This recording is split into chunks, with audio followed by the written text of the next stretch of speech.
Mr. Chairman, we're live. Okay, welcome everyone in the audience and those on YouTube. Today is Tuesday, May 28th. This is our weekly County Commissioner meeting. At this time, I please ask everyone to rise and follow me in the pledge. I pledge allegiance to the flag of the United States of America and to the republic for which it stands, one nation under God, indivisible, with liberty and justice for all. Thanks, everyone. Everyone have a chance to look at the agenda. If there's no additions or changes, I'd entertain a motion to approve. I'll make a motion to approve the agenda for today, May 28th. Okay, we got a motion and a second to approve the agenda. All in favor, please say aye. Aye. Aye, motion carries. We're gonna keep running going. Our next agenda items, this is action items, claims, board order claims. I don't think we had any junior college, so Rita, good morning. Good morning. This was a pretty small one. Yep. I do have some questions for you though. So in general fund, and I can't tell which one of the departments it's for, there's 2 rooms for training for $330 at the Riverside. Yep. These were those. And why are they out of the general fund? Am I just looking at it wrong? I'd have to look at which one Riverside it is. Hotel. Room for training, it doesn't say which department. It's out of dispatch. Yeah, I was gonna say, I think they had a group that went down and then they have, That's 569. Okay. On those, is there a way we can code them so we kind of know who's out and about doing that? That's what the account numbers are on. Oh, And sorry, I remember forgot to Doug look. gave at us the that account list of the account numbers. Yes, okay, 569 is that. And then secondly, so Dave had some training or something that he went to, Bingaman. conference, yes. And he just did per diem each day, $40 a day. Are we requiring receipts to back that up? or- Supposed to have no, because per diem is based on the federal, on the, what is it, it's a website. It's actually in the handbook. So you go in and you put in the zip code for the area that you're traveling to, and it's paid according to the rates. So we're not paying it off of receipts? Correct. We're just paying it off of daily per diem? I Yep, didn't realize we were doing that. Is that new? you guys passed it last year. So much a day, or if you, remember we used to have it for breakfast, Yeah. lunch and dinner, and then we decided what to do it all in a common. Yeah, and it actually works out better to do it through per diem because then people don't have to try and keep all those receipts for a week to get them back and get everything done. Well, It's that's just good news that- because I didn't remember that. And I've been trying to do the receipt thing, so I'm really happy to hear that. You should try it the other way. Yeah, the website's. Tell me when I'm doing that kind of stuff. The website's, you're not the only one, I don't think it has We gotten probably out. should put out that word again. That and mileage as well. Okay? Because then people are sending, I'm correcting mileage reimbursements, Yeah. so. Shoot out a note to everybody and let them know that. Much easier to do that than try and keep receipts. Yeah. And then on the poll workers, I mean, everybody kind of got the same amount, but one gentleman really, Richard Robinson, really jumped out as far as, Rich. yeah, he got a lot more. Rich. Mr. Moffitt, that Rich was used to work agreed for us. upon as he resigned as the Got it. election coordinator. Oh, But we Rich. agreed, since he was going to complete the election, that we were going to pay He was him gonna pay him that way. his hourly wage as he was during the time as the election coordinator. Thank you. And then there were 2 charges for the extension. It just says whistle stop Amazon, and one of them was very large. Do I have an invoice somewhere on that one? Because that was They $2,400. should all be scanned into, as Jill enters them. So I can look for them downstairs. Oh, now I see it. 4-H awards and buckles. Buckles are very expensive. They are very expensive. Every year, Okay. buckles and ribbons can be a lot. All right. Rita, I had one question too, on the Idaho Power bill. I just don't know what this is. Goose Creek? Goose Creek. If I remember correctly, they put a vault up there. So they have some power. So Goose Creek is, I'm not sure the location, it's Parks and Rec, but Okay, so that's, it's a legitimate charge. It started about 4 months ago. not Wellington. So Goose Creek, Wellington is separate. Goose Creek would be one of the, yeah, One of the cameras parking probably. lot camp spots, that'd be yeah. under Larry's still. And then did we get a power bill for the community center? We do. I know We we get one did every last month. month. It was like $1,100 some dollars. I just wonder if that's gone down. I haven't, I'd have to look at the breakdown on it to Find out see that if we one. got it this month, this time. That It's was for usually- 2 for much, you're right. Thank you for reminding. Because that was kind of concerning. And then Rita, the last question I had is, we all caught up now in jail medical? I believe that they're paying that monthly now. Yeah, they were We're having, gonna get these every month. yeah. So if there's no more questions, we had No questions. That was good. board orders, I think just one board order. Yes. I'll entertain a motion to approve the claims in one board order. I'll make a Chairman. motion that we approve the claims and board orders for May 28th. Second? Move to second, all in favor, please say aye. Aye. Aye, motion carries. Come on up.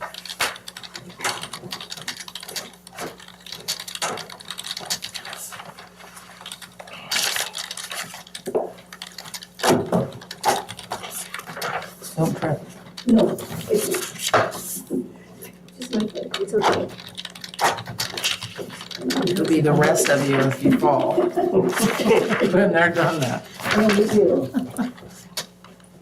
Got the broken computer cup to prove it.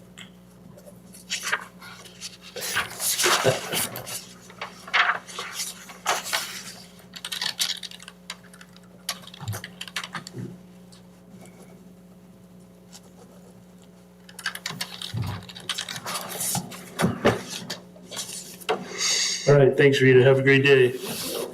We're gonna go on down to elected official reports. First one up is Assessor. Good morning, Sue. Good morning.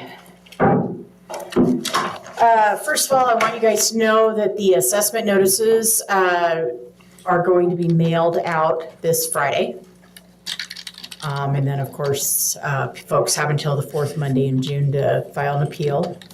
That is the same deadline for any exempt appeals as well, if people choose to appeal any of those decisions. I don't have a new construction roll value yet. I should by next week. However, I do have, so our assessed value from 23 to 24 has went up 597 million. Do you know the percentage? This is over 10% or 11%? I don't have a calculator with me. That's all right. Went up 597%. Do you guys have a calculator up there? 97 million. Say that again. 597,364,143. It went up that much? So what is last year we were, how many billion? Here, do you have a calculator up there? No, we don't. I went on my phone, but I can't do that big of a number. Do you have one on your computer? Okay, Asked me to do it. Divide the little number by the big yeah. number. So divide this number by this number. Sorry, I did not bring mine. The little number by the big number.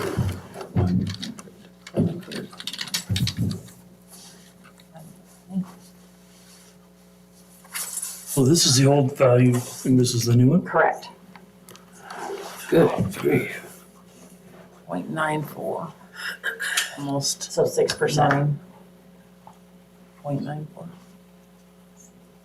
So to make 100 be 6%. Okay. So it went up 6%. Right. 5.1. Sounds better than the 1.1. 5.1. 0.949. One year we went up 11%, remember? And everybody screamed about that. Yeah. 5%'s not bad. We're getting really close to that $12 billion number. That percentage sounds better than that 5. Is that my piece of paper? No, But that Yes. still doesn't include That's yours. new That is fine. construction. And I will have new construction next week. So we will be over 12 billion then. Thank you. Well, Did all sectors go up that much, or was there some flat? Or is there some areas? No, you know that it's different. To be honest with you, probably the biggest increases were Cascade and Cascade South. It's just the trickle down effect. It's finally caught up to the lower portion of the Have a county. heart attack when you open your envelope. Yeah. Yeah. That's every single property is gonna get a tax. Yeah, Actually, that's good No, news. that's- We would rather them go up than go down. Absolutely. so, And because your property values go up, doesn't necessarily equate to increased taxes at that Right. rate, because it just spreads that. when the values go up, the levies come down. When the values go down, the levies come up. Oh my goodness. Okay. I'm learning. And then the more new construction that we can put on the rolls spreads the tax base out. That out actually will help lower people's taxes when you get a bigger tax base. In other words, more new construction. Right. More subdivisions being put on the rolls, et cetera. So Sue, when DF comes in and starts doing this parceling thing of Clear Creek they want to do, is that going to change those values now that What now? they're Oh, the sub they put in up there? is that ground? All of those lots, when I worked that subdivision up, they came out of timber. Yeah, all we're in timber. They were. So that probably won't change that value until we get improvements. Now it's residential. They're just parcels right now, so. Well, they're subdivision lots, and if I remember right, depending on how they were platted, if they didn't have a total of 5 acres in timber contiguous, then they were valued separately as full market value. I think all those were over 5 acres, if I remember right. I'll have to go look really quick. You can look really slow if you want. I'm just thinking about what's coming down the road next year. Right. I know that one sub we put on, I want to say, because I remember looking at the map for where the water was to help determine what the land grades would be. And there's one right along the creek there that we put in I put in as an excellent because it's got water on it. And I think the other ones, there was a lane that came in, but I think I put those in at goods. I'll have to go look to see if it even remained in timber or not. We've had a lot of subdivision lots approved in the last couple of years too, so we should see continued improvement. Yeah, I think the interest rates and building costs are influencing a lot of people right now, though. I think so Wait too. and see if they'll go down. Agreed. We'll have to ask Annette if she's less busy than she was last year. I think that's Yeah. true, so. Yeah, that'll be interesting to see. So, Anything else? nope, that's all I got. All right, Thanks, Sue. thank you. Thank you. Douglas. Good morning. Good morning, Commissioners. I do have an action item on the agenda, Commissioners. It's the canvassing of the elections that occurred on May 21st. I will now stand before the Commissioners to answer any questions that you have related to the election, the primary election that occurred. I think the one thing that stands out to me, Doug, is the total number of votes. Voted 44%. Last election wasn't it 29%? It was close to 30% last So we got primary. a lot better turnout this Better time. turnout. I think that has to do with the contested commissioner race. Again, this is just me speculating. The contested commissioner race as well as the contested sheriff race probably brought out more voters. But yes, the total turnout was 44%. How did the machines work? So the e-poll books were great. We didn't have any issues at the precincts with the usage of the e-poll books. I feel that we're continuing to learn more about them, how to utilize them. So there were no issues. We were down in Boise at the big watch thing, and Valley County was the last one to report. Do you have any idea why? I do. Because we take our time. We have to collect all the ballots from the locations. And we're we want to make sure that when we post the results, that they're accurate, right? And that we are not making any type of changes. So do we take our time? Yes, absolutely. Is it unfortunate for those parties that are waiting for the results? All of us are waiting for the results, right? So I guess to make I had to ask. we're taking our time. Honestly, we had the results at 11, and I could have published them at 11. However, there were some discrepancies that I wanted to verify, so we ran them again, and we came back with the same results, but I wanted to take that additional time to run them again. That took about an additional hour.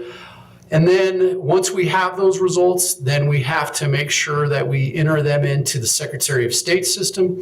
It takes time, Commissioner Thompson, and I truly do apologize that there are anxious residents, anxious participants that are wanting the results. Our office just wants to make sure that when we're publishing the results, they're 100% accurate. I appreciate that.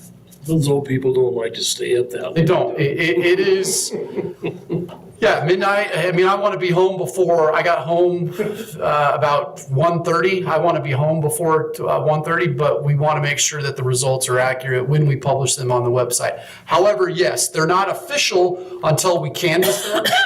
So the next day, we run another check, just to share with all involved, to share with the commissioners. We do another check that next day, just to make sure that the unofficial results are ready to become official results once the commissioners canvass them.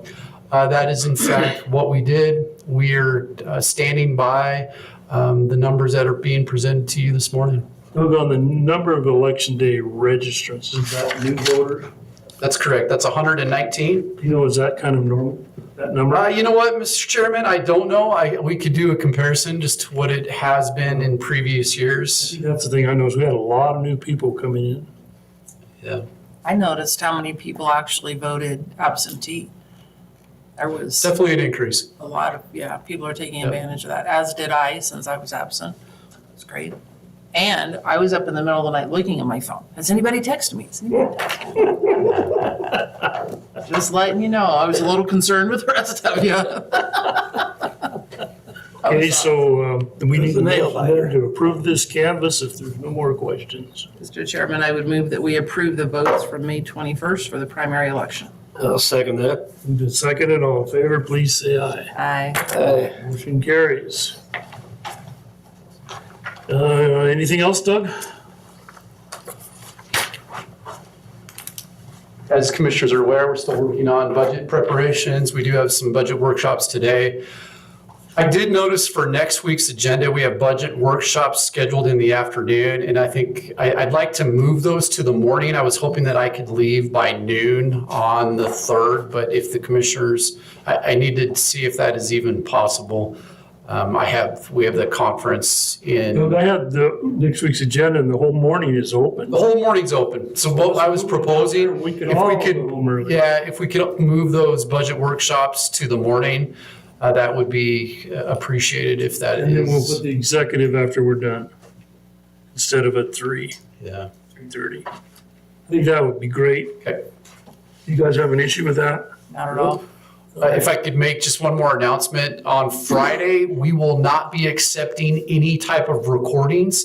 We will be going live with our new recording, Eagle Recording, on the 3rd of June. We have reached out to all of the title companies within our area to let them know that we will not be accepting any type of recordings on the 31st, but we'll begin again on the 3rd. We do have an on-site training.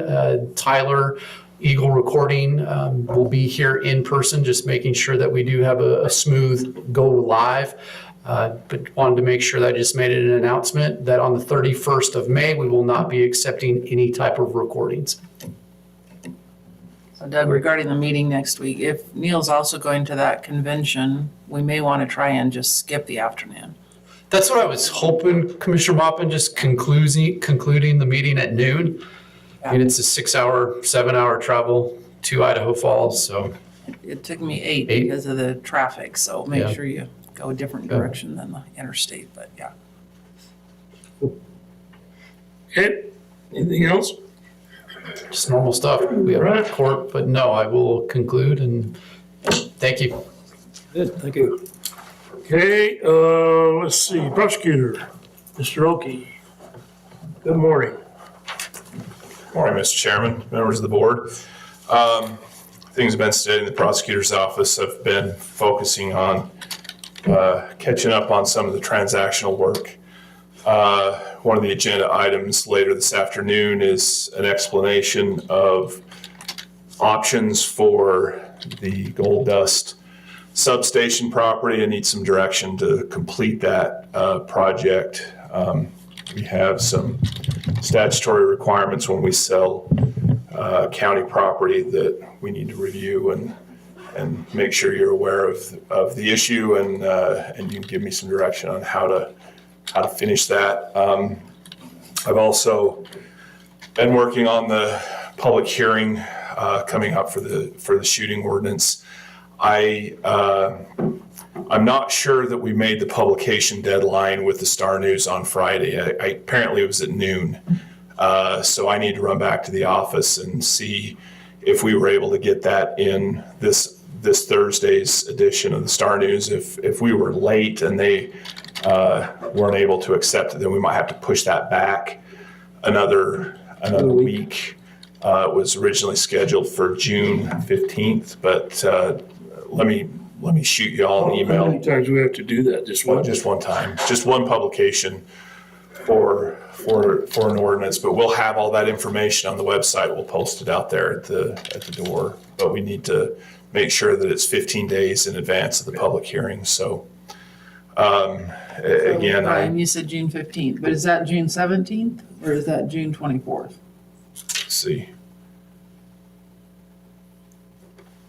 Excuse me, it was June 17th, but we may need to push that back to the 24th. So, don't take that as the official date until I can confirm whether or not we got that public notice in the Star News correctly. So, again, a couple of other transactional type stuff that I've been working on, try to clear that aside so we can move on to some of those other bigger projects like the public hearing that we're going to need to do for the FAA road. I've been working on that.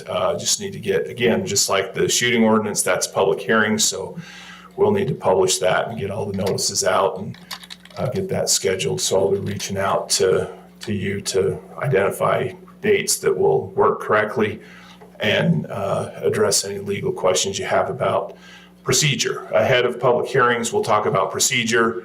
And then once you gather the evidence and make a decision, then we can talk about what the next steps are. And then if do we have to notify those landowners within Yes. 300 feet? Yep. Every affected landowner needs to have actual notice, and so there's quite a lot of work that goes into that process, and kind of clearing off some of these other things.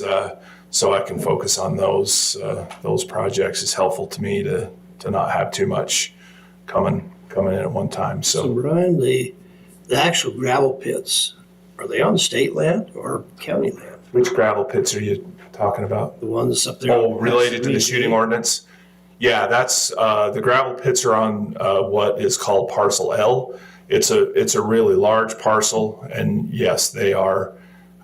Those are state lands. That's state land, so we don't really have any governance over that. Is that We correct? do. We have the ability to enact health and safety related ordinances related to all properties, and that's one of them.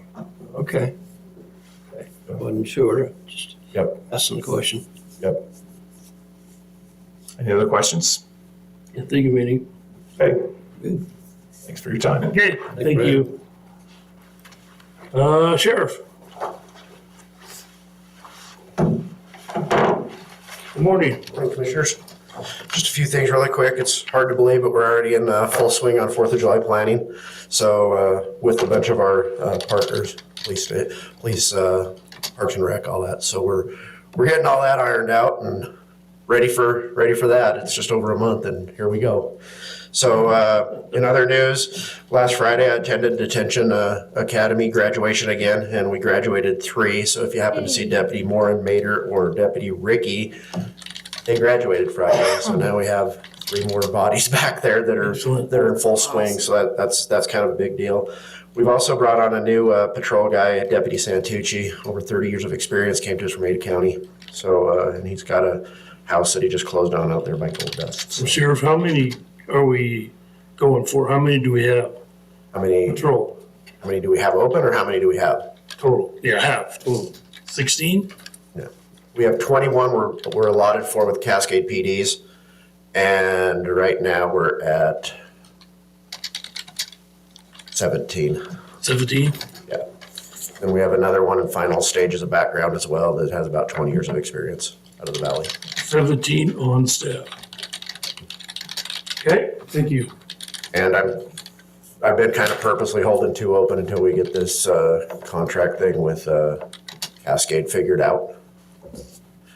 We're trying to go for a 5-year long-term contract, and until we get that done, the last thing I want to do is bring on employees and then riff them in a year because that contract doesn't go out. So we'd rather work a little short than have to riff somebody within a year. I'm not going to do that to somebody. So that's the reason there's 2 of those open, and I've just kept those open until this is done. Does it look like it's gonna go through with Cascade? Or? I think it will. We've been making a little progress, again, thanks to Oki helping us out and walking us through these negotiations and everything, just to make sure that we're working, instead of this every year thing, we're working on trying to get a 5-year. And that way you kind of have a little bit of comfort knowing, okay, it's worth hiring somebody because we have some time behind us. But like I said, the last thing I want to do, I've seen it in private business, I'm sure you have too, where it's looking good and then it's not. Next thing you know, you're laying guys off. And I don't want to do that. I don't want to have somebody move all the way up here, get a house, get rent, whatever it takes, and then I'm not going to do it. So, but anyway, so that's kind of where we're at on that. Obviously, it was a busy weekend. We all know Memorial Day is going to be a busy weekend. We even brought a few guys in on to where we had 2 different backcountry divisions going at one time instead of just the one, and they were plenty busy. The road was busy with injury accidents and everything, of course. So the first weekend of the year is always kind of everybody's getting their bearings about them, and Oh, yeah. so. But everybody made it through and did a good job, and I'm sure the prosecutor's office will appreciate all the paperwork we're sending them. So. Job security. Yes. Any questions? It's great. It's just great how it's all coming together and working out. It's awesome. Yes. Okay, thank you, sir. Thank you. Okay, next victim is treasurer. It almost called you a victim, if you noticed that. Good morning, Jordan. I'm always a victim when I'm up here. Good morning, Commissioners. I hope you enjoyed the long weekend. I just have a few quick updates for you today.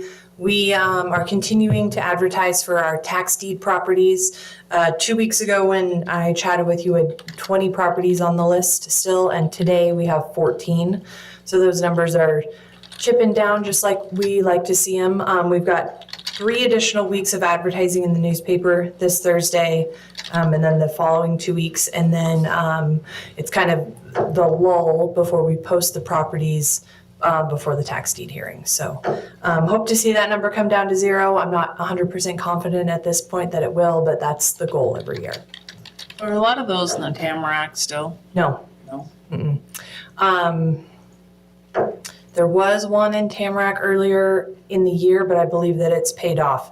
We have, there's 3 properties that are the continual properties. They're not owned by Tamarack. They're within the Tamarack subdivision. They intentionally do not pay until the week prior to tax deed hearing. And that's about $330,000. So those are the big ones. They do that intentionally. They do it intentionally, and they only pay the oldest delinquent year when they pay. So the majority of the charges are certified North Lake sewer and water bill charges that are attached to the property. Other than that, we sent out the reminder notices last week, so we will begin our influx of tax payments coming in. We're going into our second tax season of the year. I'm really looking forward to staffing up my office. We've got a new employee starting next week, and the elections coordinator position, hopefully we'll get some time training in my office this week as well. So Elisa and I are holding down the fort best we can, but it's definitely a difficult job to do with just two of us. We also sent out the yield and deferred forest tax bills last week. So, it's just a few of those, but we'll be looking for those payments as they come in as well. So, and then Commissioner Thompson, I wanted to inform you, you were asking questions earlier about the assessment values and property taxes. On my website, there's a few story maps that can help educate you on the process and how all that works. They're really informational and would be a good tool for you to better understand all of that. All I need to know. Yep. Thank you. Any questions for me? Sounds great. All right. Good job. Have a nice day. Thank you. Now we're gonna move to department heads. Annette, good morning. We're into a typical summer. We're 127 permits. Last year we had 128 at this time, so we're Right on track. right there. Listen. Snowbirds are back, so they're informing us of things going on out there. Informing you of things. So politically correct. You said that very nicely. Good. The inspections are picking up. It's just normal right now. Good. We're getting a lot of changes to plans. I'm not sure why, but people are changing them 4 or 5 different times, a lot, Changing the plans. after they've already been approved. And That's interesting. We've had, my son has had that. A lot of it is based on price, so people are Scaling down. scaling down. Yeah. Quite as much. But we're right where we Keeping should up. be. So, yeah, we're doing okay. Good. That's all I got. All right. So you and Tyler are like this now, huh? I really don't want to go there. Okay. Thank you. All right, thanks. Have a great day. Edie, court services. Good morning. Good morning. So new in court services, still just working on building up some of the goals that I'd had in this first year. First and foremost was definitely training. So 2 of my employees went to ICAD last week. They went to trainings like fentanyl education, investigating the impact of social sexual grooming, neurobiology of addiction, recovery, drug trends. We had the McCall Fire Department come over and do a Narcan training for us last week. The Sheriff's Department has equipped us with 2 fully functional radios with the little mics that come up here so that it's easier for access in the field quickly, as well as hear what's going on. We have our uniforms should be available in the next week or so. I'll be glad to bring it when I have to show off. We have an Odyssey training coming up on Thursday. There's a lot of stat information that we can get out of Odyssey. We do use it all the time. It just got an upgrade, which of course means everything is broken. So at the same time, we're gonna have them all up here to be able to fully train us on Odyssey and truly how to use that software to get the best information, to be able to present, as well as to know what direction our department's going for, probation violations, lack of, as well as we still have way in the back of our mind that we want some grant funding to be able to offer more services through our department. But we know we need that foundation of good data before we access any of that to know where we're going. For misdemeanor, just let you know where they're at the moment. Jacques is at 48 cases. 30 of those are local. 14 are out of state. We've got two out of state. 14 are in state but out of county. And he has 3 pretrials. Molly's at 53. 32 are local. 16 are in state but out of county. 4 are out of state, and she has 3 pretrials. Another training that's coming up, both Ashley Moore with the Prosecutor's Department and I are going to attend, is actually on the next Commissioner's Day. It's June 10th. It's a forum to share the most current approaches in regards to juvenile detention alternatives and restoring juvenile justice practices. I think that you guys have always known that there's been a huge wave of not having kids who have status offenses in detention, and still even those with lower offending misdemeanor charges, how to keep them out of detention and offer services so that kids aren't sitting in detention. So Dee Dee, we don't have a detention facility up here in the county anymore for kids, do we? No. Nope. So we access either the Ada County juvenile detention or the Canyon County. And one of my little notes to remind you is that that cost has gone up to $236 a day for detention services in Ada County. It's a $20 increase. It's been a while since we've had anybody in detention, so I hope that stays. Hey, look. April drug testing, just for 1 month, so you know how busy we are doing drug testing. We have about 106 drug tests that came in. 3 of them showed positive for alcohol, 11 for marijuana, 1 for fentanyl, 3 for opiates, and we had a couple methamphetamines as well. But what that does say is how many then were clean. I mean, that's just a small amount, 10, 15. So quite a few are showing clean. And finally, then just the update on the saga of the juvenile probation officer position. We did offer someone an offer last week. They took some time to think about it and declined the offer, and it was a good offer. I know Mike Savoy and I were quite proud of what we offered, and they still denied. So we have it now open until filled. I already have an interview set for Thursday. I just got a call back on somebody else who's interested that I've called to set up an interview. They're both local. So I'm hopeful that still shortly we're going to have a juvenile probation officer. That's filling Sue's position, is that right? No, sir, it's my position.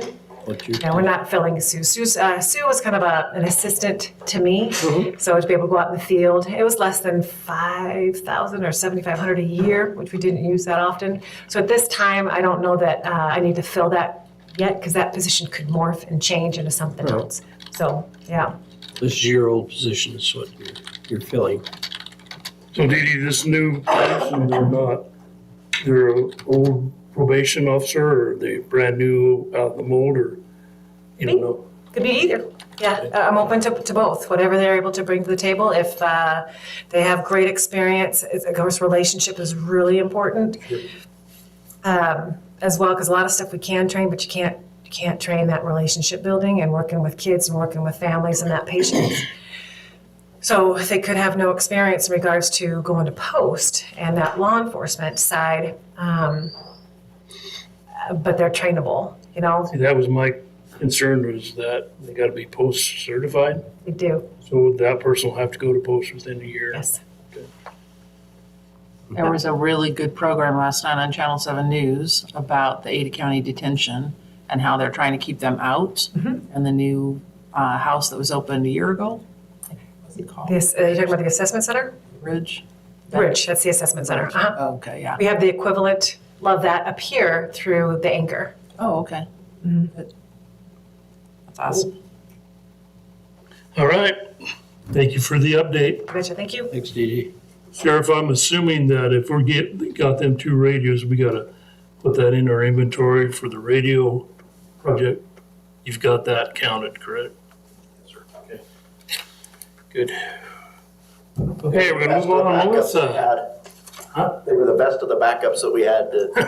We didn't like them not having the radio communications with dispatch when they're going to housing, so I think that's a great idea, but we gotta make sure we count that as our inventory. absolutely. Melissa, good morning. Good morning. Come on up. We have Allison here with us to do some 4-H reporting. Morning, Thanks for Allison. being here. And then I'll go ahead and give my reports after her.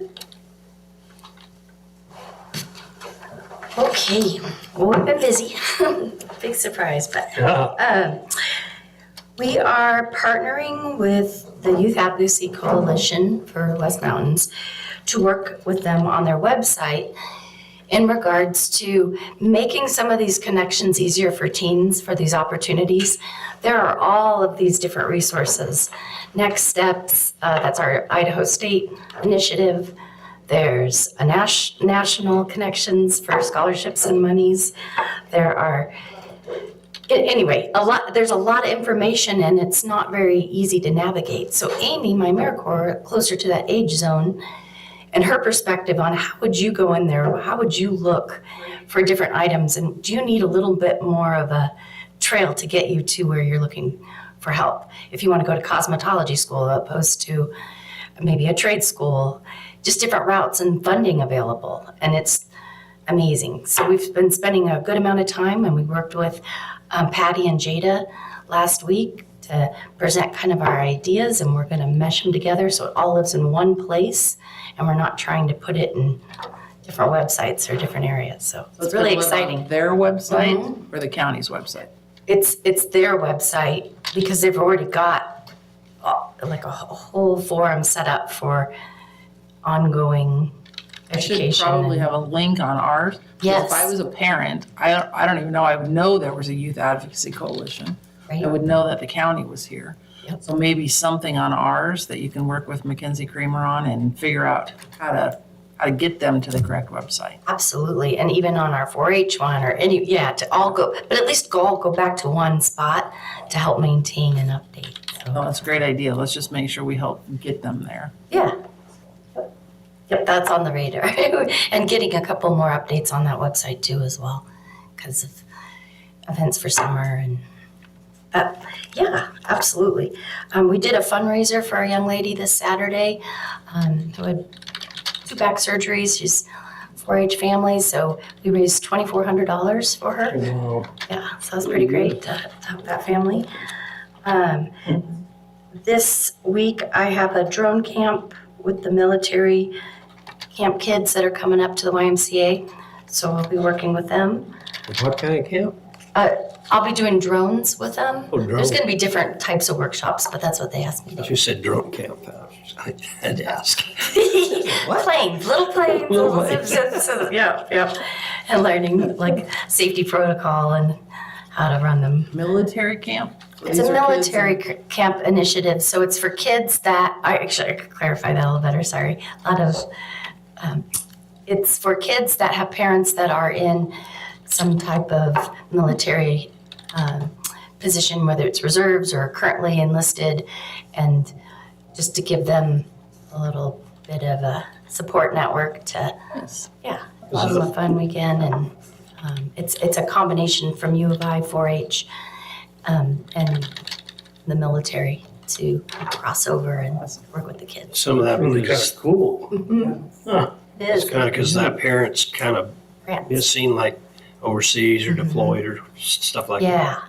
So it's like, and so if there is like if the other additional parent wants to attend with their kids, they can. So it's really trying to accommodate the families. Support type thing. I was thinking maybe it was kids wanting to go into the military, so. No. Love the support. I'm glad you asked. Yeah, no, It it's, is. That's really yeah, good. yeah. Good deal.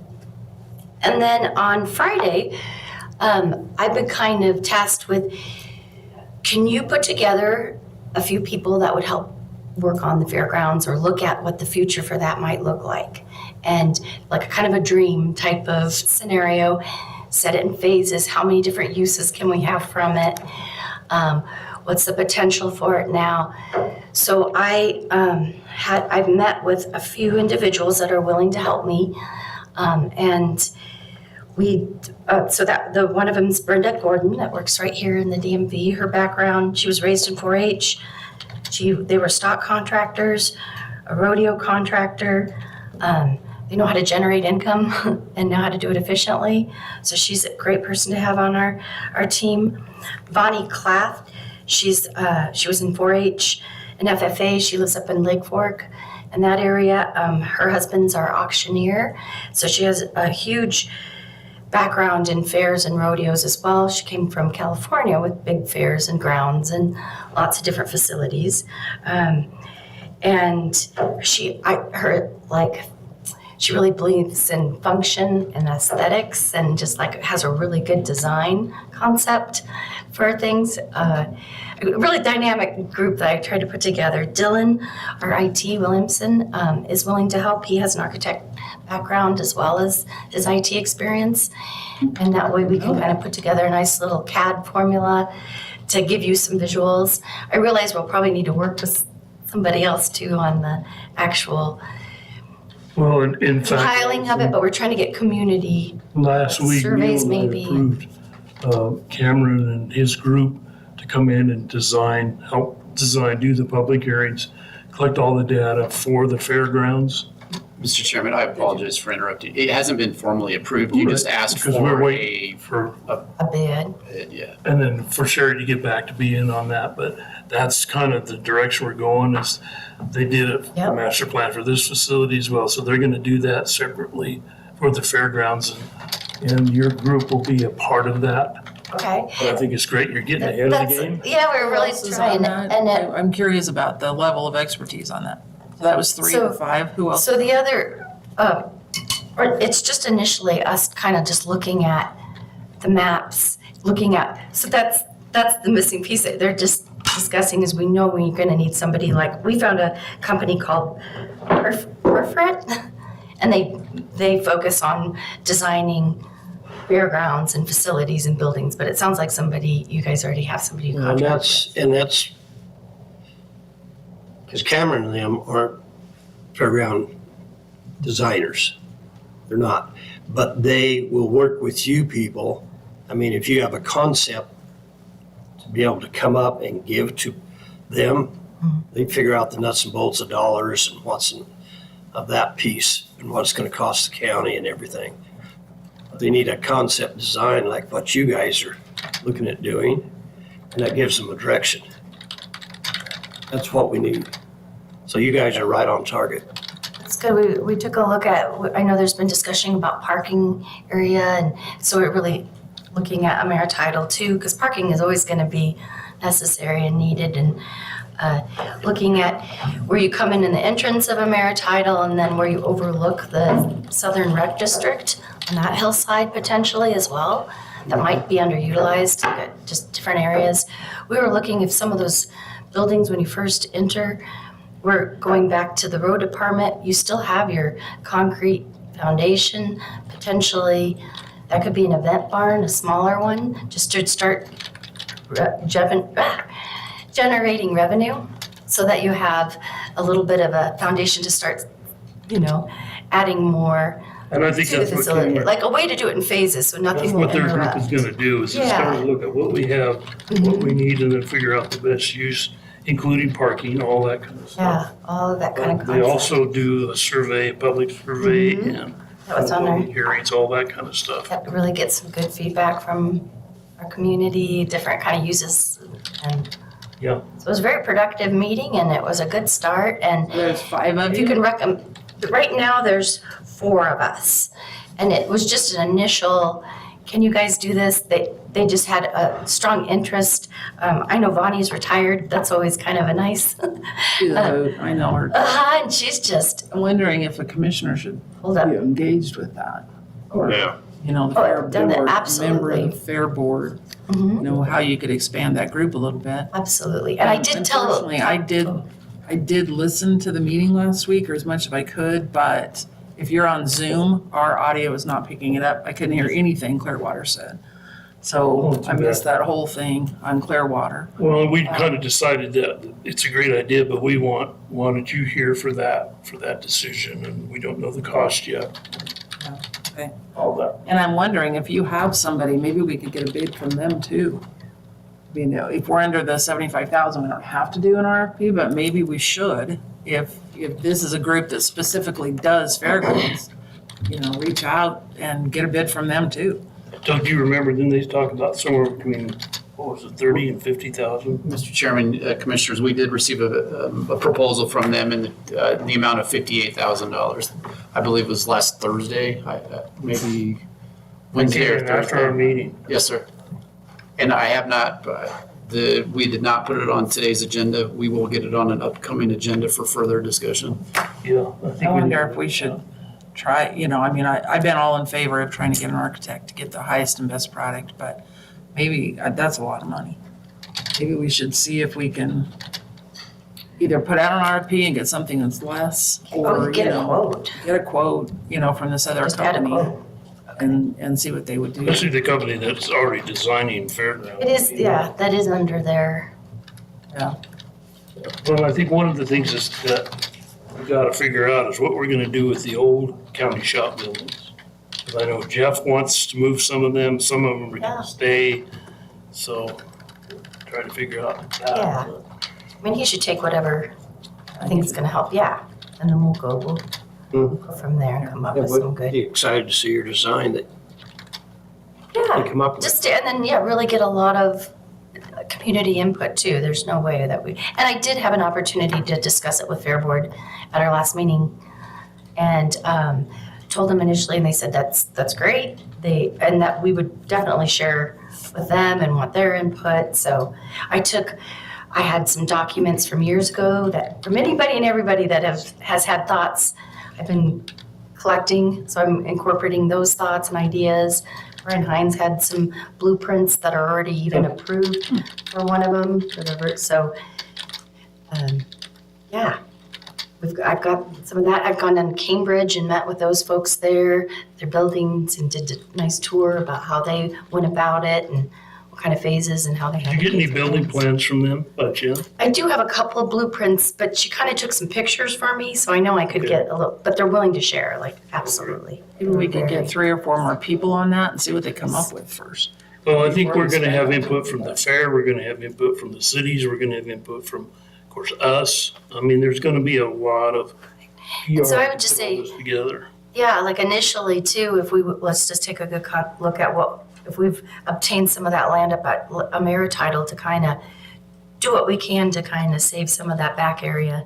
That would be a great south exit, the safety protocol, and that would be awesome to be able to have, your stock contractors or anybody using the facilities to get people out safer. Well, I think it's important to remember that the fair is a big part of our summer activities in the county, but it's only for a week or so. Right, and you can have The rest of other. the time, everything kind of just sits there. Mhm. We've got to look at a bigger picture of the fair is a big part of it, but there's got to be other That's a really good What point, else? Al. Yeah, other uses for that grounds.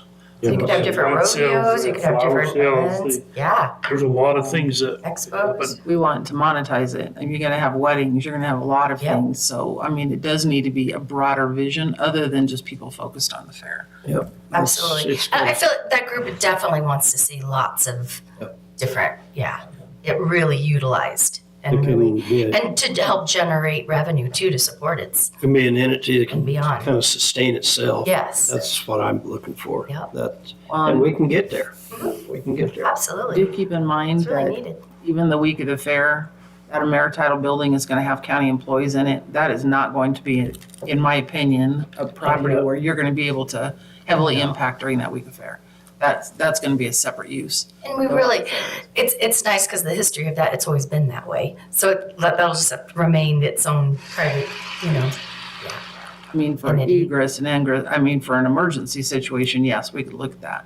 But we don't want the fair impacting our employees' ability to do work. I mean, Correct. it's hard enough when the road department's there, so we want to make sure we don't replicate that. And I guess create some things. when I was thinking of the south entrance, it's actually a little bit lower than their property. So I'm talking just underneath it, yeah. Well, we're putting a parking lot in there. So Okay. keep that in mind. So that might be why a planner is needed. Yeah, that's why- Yeah, it's like the best place for a parking lot. Yep. And we did that years Might ago, wanna leveled look that at- off. I think Bill Willie was on the board then for camp spots for the 4-Hers. Yeah, or Or a lot of campers. fairgrounds have and rent camping areas too for it. So that's what I would like to take a look at potential parking that overlooks maybe the rec district. Toby had kind of mentioned that. It was a really good idea to kind of maybe see what, and I've got some pictures too, just that kind of show that what are the spaces on that area that might potentially.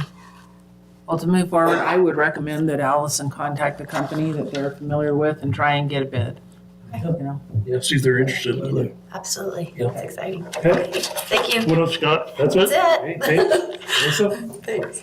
And for you commissioners, go down and look at the arena. Toby has pretty much tore it all out already. Yep. It is cleaned up. Okay. So last commissioners meeting, you asked me to look for the Washington County Fair and Fairgrounds information, so I'll just pick up where Allison left off. Okay, great. I did reach out to them, and so we're in phone tag. But speaking with the educator there and the questions that I had for him, we were talking about, do they have support staff? How many staff do they have that support this property? How much, is it a part-time and a full-time person? Is it building and grounds? Is it an event? So just kind of getting into more of those logistics of, yes, you have the fairground, now how is it managed? Where did you get the money? Where's the grant money coming from? And so having kind of some of those questions that we were hashing out, I was like, this, in my mind, is a spreadsheet. So if this data exists elsewhere, and if there's someone that has it, then I won't compile it. But I'll be going to a county chair training the 3rd week of June. And so there'll be all of the extension educators that are in that chair role, the department head role. And so I'm gonna get together that Excel spreadsheet and see what kind of content they can generate on their own, and then work with, if they have a fair manager, a fairgrounds manager position, to share that spreadsheet with them for them to be able to generate that content. So this is just, I think, the county chair training for the Southern District, so we can start somewhere. But I'll take a jab at trying to compile some of that information to be able to then give it to the planners, because I'm sure that would be useful to help build out the vision of, like, how did they get grant money and who's managing it now? What kind of events do they have? How often is it used? What kind of income does it generate? So that's kind of how I'm helping contribute. And if there's a different way that I can contribute, please let me know. Any questions about that before I jump into my programming? I think that's a great idea. It's a concept I never thought about, and I just assumed we'd expand buildings and grounds and somebody would be in charge of that, but maybe we're looking at a different position there. Well, there's different skill sets, right? So there's like the Different planning, skill set. organizing, event planning, and then there's like buildings and grounds. And so you might need one person with all the skill sets, or 2 different people that are part-time with different skill sets. Right. So I've always thought if we can monetize it, we need a planner down there. We need somebody that actually does events. volunteer coordinator, event planner, Yeah. those are different skill sets than buildings and grounds. So I'll dig into that a little bit. Community gardens this year is like very community garden themed for me. And I couldn't do or have the success in those spaces without amazing volunteers. And so I just want to say thank you to the volunteers that are active in these spaces, because community gardens are a wonderful resource. They're an important asset to be able to give access to gardening. There's a lot of infrastructure that's needed to have a garden around here. And so they are important spaces to be able to make growing fresh food accessible to all of our populations. And so I think community gardens are extremely important, but they are a lot of work. And the volunteers that are helping put in that work are really the backbone of what's making them possible. With that being said, with any volunteer, you do need some leadership and who's going where, doing what, when kind of activities. And so I'm stepping in to the board of the Pride of the Pantry plots and helping provide some of that who, where, what with really strong volunteers there. But that garden is in need of major infrastructure, because there's been depreciation over the past 10 years and not a lot of TLC. And so first thing that's the priority is the fence. That fence that was put in has lasted 10 years, which is amazing because it was just like kind of stripped timber, but it's starting to rot. And so we did repair one section of it, and there's supports holding it up for this season. So hopefully those supports will stay in place. But the main priority for that space is to have a defensible space against wildlife. And so the fence is the goal. Working with a group of volunteers this week to submit a grant to the Stibnite Foundation with kind of a sliding scale of what would be the lowest cost for fencing. And then Pride of the Pantry plots has the Cascade Food Pantry, which is the nonprofit that entity sits under, is kind of have a quote for a steel frame chain link fence, which is kind of like the highest infrastructure for that space. So we're going to say sliding scale, this is what it would take. Hopefully get some funding for that project. And if that grant doesn't follow through, then there's a St. Luke's grant for community health in the fall, and so we'll keep going at it until we find money for that infrastructure. And that'll be our first step, and then the next step will be to repair the depreciating beds. And then I'm always putting puzzle pieces together, so you'll hear more about this later, but this is another thing that's on the radar, is that I'm helping plan an in-service for the horticulture cohort for the state of Idaho. And so all the horticulture educators will be coming, and we're hosting it at Tamarack. Thank you, Tamarack. They've been gracious to give us good bid for the block room rate and whatnot. And so I'm working on doing an integrated pest management workshop at the Cascade Food Pantry to then have a plan to then give to that space to say, these are the recommendations of what you need to be able to maintain this property moving forward, because there's some weed pressures there that we need to address to be able to really make it a vibrant space for gardening. So hopefully that all falls into place, and then I'm able to get that statewide expertise into this local project. And if we can't do it there, then I'm like, well, the Strand, so there's a million different places we could develop an IPM plan in our community, integrated pest management. So that's an update on PPP.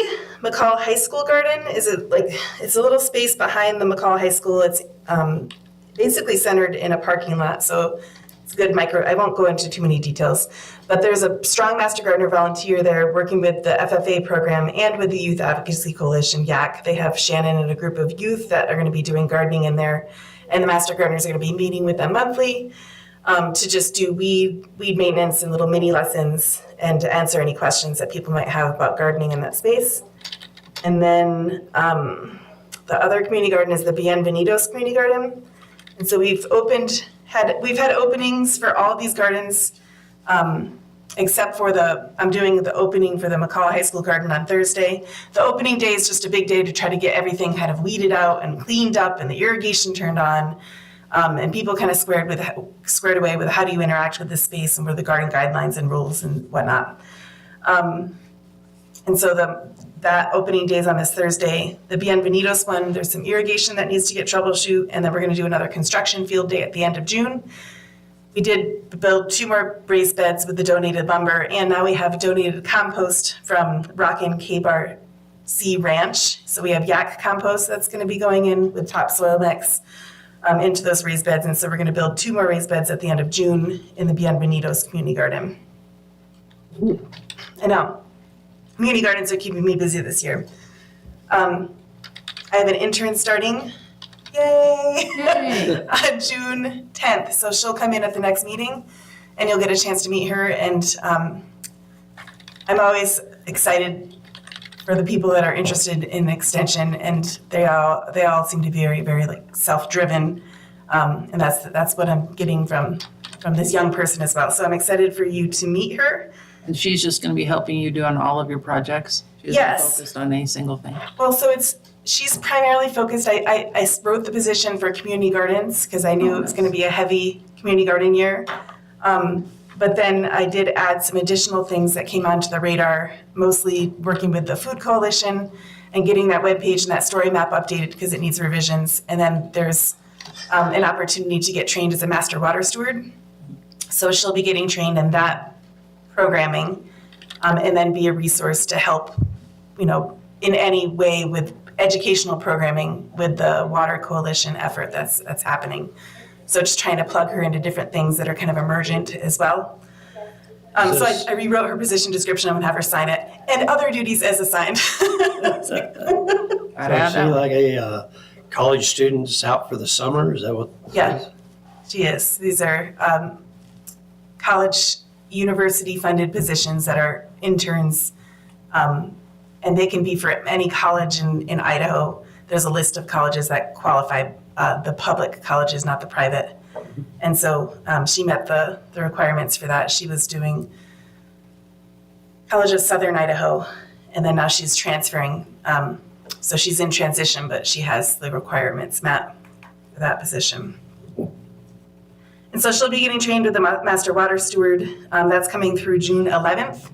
Jim Eakins will be, it's a hybrid class, 3 hours online, 3 hours in person. And so You're about out of time. Are you wrapped up? I'm done. You get 3 minutes, not 30. I know, we've had a long one, I'm sorry. You did. I'll be out of the office next week at the International Association of Strategic Planning Professionals, continuing to work with Cascade Arts Walk and Creative District. And Community Night Out in McCall at the Senior Center on June 10th. And I'm partnering with McCall Arts and Humanities Council for that. So lots of programming. Good. Yep. Thank you. Good job. Thank you. Sorry for it being so long. All right, Mike, come on up. Good morning. We'll just tell you when you're going over. I'm sorry. Leave her alone. How are you all? Good morning. So let's see, real quick, I can get you partway back on schedule here. We've got 152 people on staff right now, just to get a quick staffing update. We are still recruiting for a number of positions, as we always are. Right now, we've got juvenile probation officer is open, as Dee Dee mentioned. We did really think we had somebody on the hook there, and we did make a good offer to them, but they received a better offer somewhere else. And it was a geographic issue more than anything there. We are looking for a grant writer. We do have some interesting leads on that. Clerk Miller was able to meet with an individual last Friday to discuss a possibility. There's an immediate availability issue with that one, but it is a possibility we could be looking at if we're still looking a couple of months down the road. But we are receiving applications for that position, slowly but steadily on that. And Mr. Miller received another application from an individual just over the weekend. I don't even think I've forwarded that app on yet. Any experience?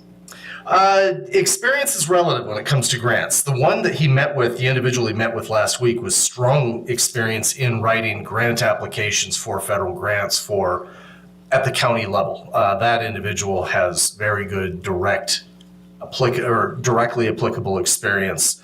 Other than that, the experience we're typically looking at for this is somebody with a good writing background. The individual that we had apply over the weekend has a political science background. And that's what you're going to find with grant writing. If you've got the ability to research, you've got the ability to write, that's going to go a long way towards being able to be a good grant writer. Always looking for a mechanic. Never seem to be, that's the never-ending search is for a mechanic. We've also got our seasonal weed and pest techs we're still recruiting for, but they've got, I want to say, Steve's got 5 individuals on his team, plus himself out there right now working.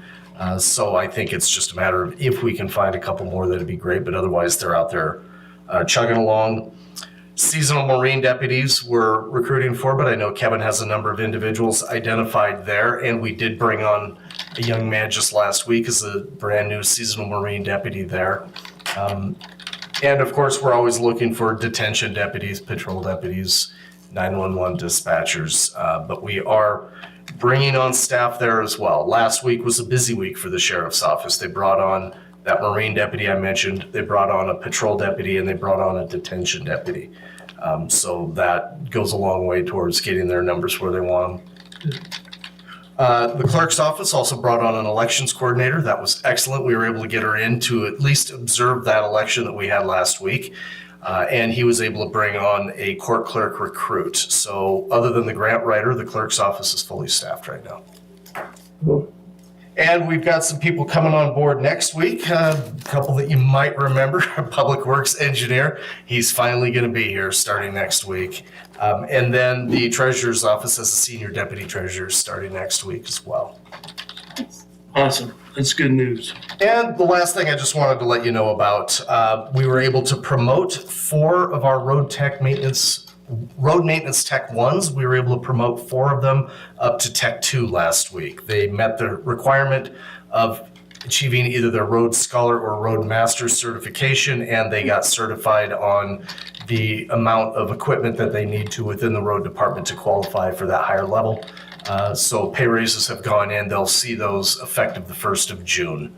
So anyway, some excited people over there. But anyway, that's basically what I've got that I can report on right now. You're just full of good news. I got a lot of good news going on right now. Awesome. So yeah, I don't tell you about the bad news. You keep that to yourself.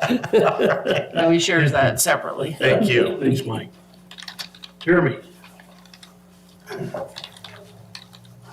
Good morning. Pictures. Also pretty quick. Other than working, finalizing some budget stuff, still working on the thermostat stuff for Scott, but the biggest concentration right now is on the 911 equipment upgrade, which that's going to start next week. So that's been basically my primary focus for last couple of weeks and will be for a couple of weeks. Is that mostly hardware? Yeah, it's going to be full hardware upgrade. You know, we're moving away from Lumen as our 911 provider and doing that regional PSAP thing with us, Payette, Adams. Anyway, there's like four counties that we're going to kind of share PSAP equipment. So yeah, that whole transition, that's all starting next week. So that'll be my focus for a couple of weeks. So you do like one station and get it up and then? No, they're starting next Tuesday or Monday or Tuesday. And it's the whole thing. Wow. Good news. So is it based out of here or is it based out of? So the way that it works is instead of the counties each having their own individual standalone equipment, and calls being routed specifically to counties based on their location. It'll all kind of sort of, however they're doing their voodoo magic, it'll all sort of kind of be routed through Payette. They're the primary sort of call center, and then the calls get directed as they need to. But they call that node A, and we're node B. We're basically the backup. So if they go down, everything moves over to us. Right. So Jeremy, will that get us to enhance 911? It is a step towards that, but that E911 stuff that's mostly based on GIS data. It's kind of the focus of that next gen or E911 kind of stuff. So the biggest, basically your GIS data has to be as close to perfect as it can be. So I think the biggest challenge with that is, still I think the biggest thing they're trying to work out is making sure that our actual county boundaries are 100% validated between us and all of our bordering. But everybody agrees that this is the actual boundary, that there's no gaps or little jukes or whatever. So Anybody that calls 911 is a good route to Payette, and Payette routes it to whichever county it was coming from. This is really going to help all the counties too, because those individuals are hard to find.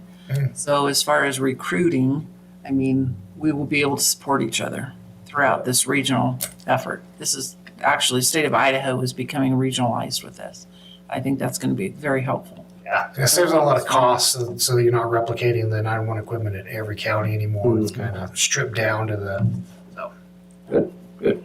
And it will help find funding at the legislature for this to become a emergency services funding mechanism too, so. Yeah, I think some of the grants, Intent. I don't know about requirements, but one of the things they're looking for is, have you done this sort of regionalized thing? So. And then as you heard, when I was listening to the meeting, if we are Yeah, on. there's Doug, was that Teams that we were on? Yeah, there's a Yeah, meeting so- at 2:15. I'll come in and Okay. make sure Make everything's. sure that we're there, okay. Make sure it's all set. And then the enhanced microphone, I don't know if you've been listening to the meetings. If somebody does have a larger voice, it is very helpful, but it's almost, if they have a soft voice, that thing still doesn't work very well. So we need up here to make sure that we're still moving microphones or something. Do you have an example? Because when I was listening, it all sounded pretty good. I heard about half of Cinda's stuff last week when she was talking. I heard most of when they were describing what Wilkes was doing with the splitting of the ground, it was on and off. What you could hear and what you couldn't hear. Did you happen to notice if it was like one end of the room versus the other? I didn't. I can go back and listen though. And so I got most of that conversation, not all of that conversation. If we're recording on YouTube, we have to make sure we have all of the conversation. So that's my concern, is if we have different voice levels, you know, it'll pick it up versus not picking up, but we have to have an audible transcript. And so I still don't know that we're 100% there. You know, I think part of it might be us just telling people to speak up. Yeah. Because I remember that one architect, I can't remember his name, very soft-spoken, standing there where you're at, and you really had to listen to hear what he's saying. And we just need to be better about, can you please speak up? And you can hear that on YouTube really well. We can't hear it within the room very well. Exactly. But yeah, you can hear it on YouTube, so that doesn't concern me as much. But just, you know, having that audible transcript still, I'm concerned that we're 100% there. So, and yeah, if you would come in and make sure that, you know, we have everything checked, that'd be awesome. I unfortunately missed the Clearwater and I was bummed about that, but that's life. I wasn't here. Okay, anything else? That's all I got. All right. Thanks. Stay busy. Thank you. Cinda. So I heard some of what Wilkes was doing. You and I'll have to catch up personally. Sure. Yeah, I can update you on what happened. June agenda for the Planning and Zoning Commission is extremely busy. I don't know if we'll get to all of our items. So there's a variety of things, extensions, final plats, RV parks, subdivisions, and comprehensive plans. They have set one work session to work on our comprehensive plan. That will be the 18th. July isn't looking as busy yet, but they have till 5 o'clock today to get us their applications. The McGregor application has been scheduled for June 10th for your public hearing, and I will try to get you the basic information today, so you can start looking at that. That's an appeal, correct? No, this is a planned unit development, so it automatically comes to you. Oh, okay. But it's coming to you with an appeal of the compatibility rating. Right. So it's on June June 10th. That's an important one to be here. Okay. We're just busy. Did you get my comment this morning from the gal on the McGregor town site? I forwarded it to you. Anything you forward, then we're making copies for the record. So now that Catlin has been approved and has nobody in November, so she will be our commissioner, at what moment in time will she need to leave P and Z to make sure she doesn't have a conflict? December. December? Yeah, because even if she hears something on P and Z and if it was appealed, I mean, it's not a conflict of interest or To hear it again. to hear it again, no, because anything on P and Z is part of the board's record. I mean, I think Neil stayed till December. Yep, I did. Okay, anything else? We'll be looking for somebody in this area, because it comes from Southern Valley County. I'm thinking about Cascade area. area. B and Z said, What? I might throw my name out there. Oh, again, Elt, you've I'm already done it. joking. No, I'm joking. Trudy would not allow it. You've been through it before, yeah. Good for your heart. I think you're on there 6 years or something, 7 years. something like that, yeah. Okay, Hey? thank you. Larry. Morning. Good morning. What was said with force? Were you trying to make it a good morning or just make sure So we're? it's kind of funny when you were talking about the speakers and stuff, because I wear hearing aids, there are times I'm accused of speaking too softly, because I hear it really loud in these things, so it's kind of, oh, boy. We will tell you to speak up as needed. I appreciate that. So Larry- Spartan's open. Before you start, where is the power at Goose Creek? Say that again? Power at Goose Creek? Titus. I'm not sure. We saw it on our board orders and stuff. What was that? Yeah, we got a power bill from Goose Creek T. Oh, I built a house for myself. I have no I idea. don't know where this is. Titus? No. Oh, yes. It's a Titus parking lot. Is that for a yard light or something? That's the yard light and the camera. Okay, okay. Yeah. Thank you. I've Great, never great seen that catch. Wow. Yeah, we were trying to I figure try out. and be smart once. Yeah. Good catch. That's awesome. So Cabarton is open, and we will, hopefully, depending on water levels, we'll start the 2 projects down there July the 1st. I'm pretty excited about that. The campgrounds was fairly busy this weekend. I actually drove South Fork this weekend just to look at, my gosh, there's a lot of people. You were brave on Memorial Day to drive south. There's a lot of people camped there because the snow is so low, it's keeping everybody down. But we definitely need to open up some new areas back there. I sent you guys a copy. Ron Overbilling put a comment in on East Fork, South Fork, which I sent to you guys. I copied it and sent it to you. Pretty interesting. Our maintenance is on schedule. We're going to replace the tracks on the Donnelly Cap. We're purchasing them. We bought them this month, but we're not going to work on them till next year. Next fall Yes. or next season? Well, there's a lot of work in that. Basically, you've got probably 4,000 screws you got to unscrew, and so we'll just bring the whole crew in at the same time. When we talk about safety and maintenance, we'll remind them of why they need to take care of the cat, why they're down on their hands and knees fixing those tracks.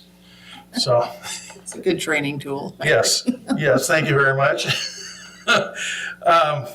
But other than that, everything's going well. We do have some maintenance due on our brusher, a little bit of welding to do. So I've actually got a retired engineer going out to look at it sometime this week just to make sure we're doing things right. East Lake Bicycle Trail or East Lake Trail, I was talking to Scott this morning. We are going to get a land. Remember how we had land use agreements and we had to have all leases? Well, now we're back to a land use agreement on that one. And it'll come to us, it'll be a Simba Valley County one where we manage it, they'll pay for it. And we hopefully will have that by the end of next week. That's for the state? Yes, IDL. Yes, sir. Is that up on top of the hill, or is that part of the Pilgrim Cove property that we're trying to get? No, that's up on the hill. That's that connection we've been trying to make for quite a few years now that Simba's been working really hard on. It gives us a complete circle around the lake, which is going to be pretty awesome. So the main thing we need to do today is talk about the South Fork, East Fork letter that you guys were going to put. Are you okay with what I'm great with it. I think it looks awesome. Okay, You got a typo that you need to fix. Huh? You've got a typo, I'll bring it to you later. No surprise there. Sorry, ask Doug, I correct everything. If it's coming out of here, it's gonna be right. So, yeah, please bring it to me, because, this does it, we don't mail this in, we e-file it, so it's a little bit different. Just a couple things that are going on in this that I left off the county comments that I don't think belong on it. Because of that lawsuit is still open, there is going to be comments going on things that even though the judge ordered them to do a couple things, they have not been done. And the other thing that is, and I'll do it on my personal letter, and it's also going to come out of Idaho Recreation Council. On that document, they keep quoting the 2006 travel plan. Well, in 2006, when the Payette did travel planning, they excluded the Crassel district because of Big Creek Yellow Pine was going on. So by law, they have to go back to the 1995 travel plan. 1995 travel plan, all those things you're seeing, Quartz Creek, Sugar Creek, Red Metal Mine roads, they're all ML1 roads, they're open. So there's going to be some challenges there for the Forest Service. I know they're going to work on it, and I think we're going to have a good plan when it's done, but I want to kind of keep us out of that. Do they still have those roads closed today? That's the funny part about it. If you go to Sugar Creek, it's listed as an ML2 road, which is open to general public, but it's not, it's closed. So they're illegally leaving the road closed. I think that would be something that somebody other than I would have, if you don't mind. Just saying, I know. Yeah, and to be honest with you, I've talked to the district ranger about maybe the possibility of on having Sugar Creek, even though they bring it up to an ML1 standard, open it up as a 70-inch UTV. And the reason that would be is because if we go to full size, that bridge is going to cost a lot of money down there across, or harden that bottom because of the reds. But if we do a 70-inch, then it's a lot less money and a lot simpler process to go through. But that'll be up to the Forest Service to make that decision. Okay, so I'm gonna go ahead and make the motion that we authorize the signature of the letter for the East Fork and South Fork Restoration and Access Management Plan. I thought it was pretty well written with the correction that Commissioner Mopin found. A second. Moved in second, all in favor, please say aye. Aye.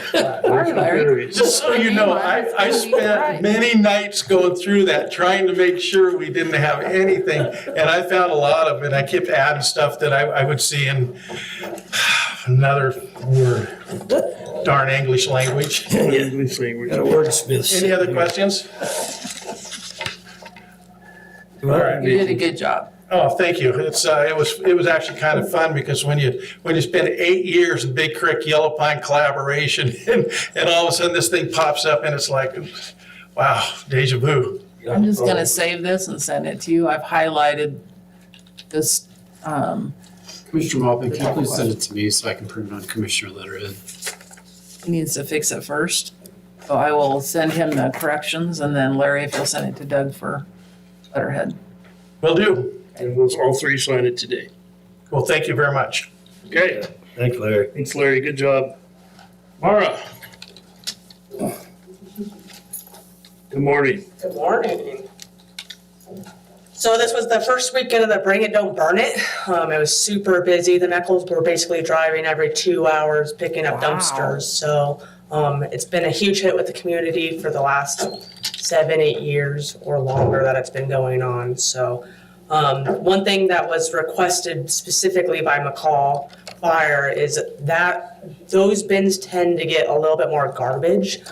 So I'm looking into making a banner basically stating the rules, no garbage, hand loading only. But besides that, everything went super smooth with the Meckles, no complaints there.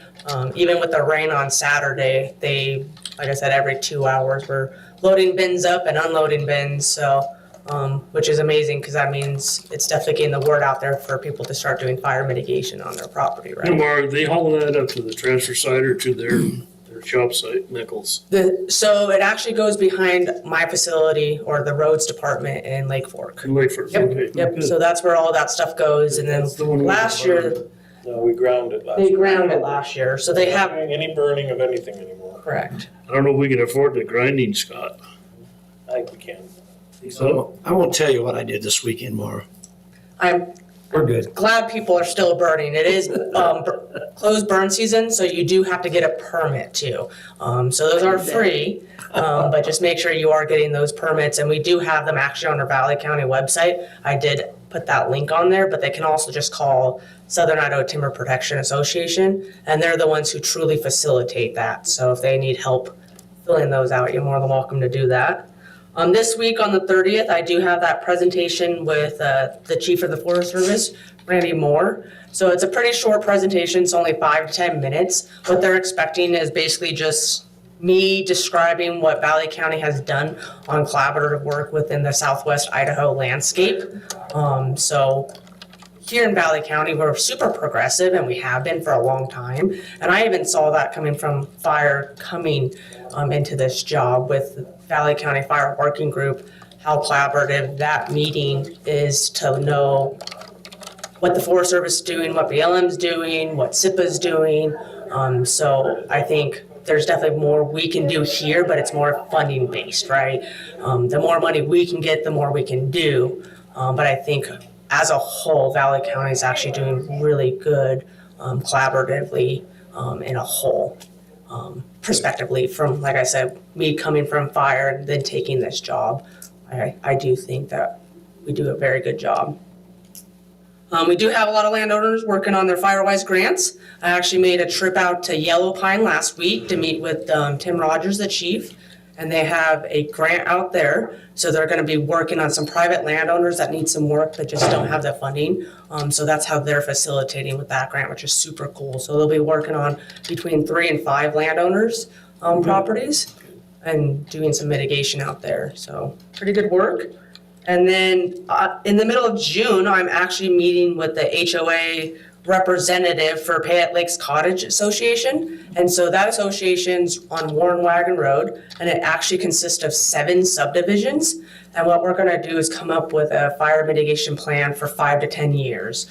So it's gonna establish where to start, what kind of funding they're gonna need. And so that's kind of the goal, is to start meeting with some HOAs and creating these plans. So when we do get some funding, especially from GNA and stuff, I already have some plans developed. And basically it's just getting that funding out there to help.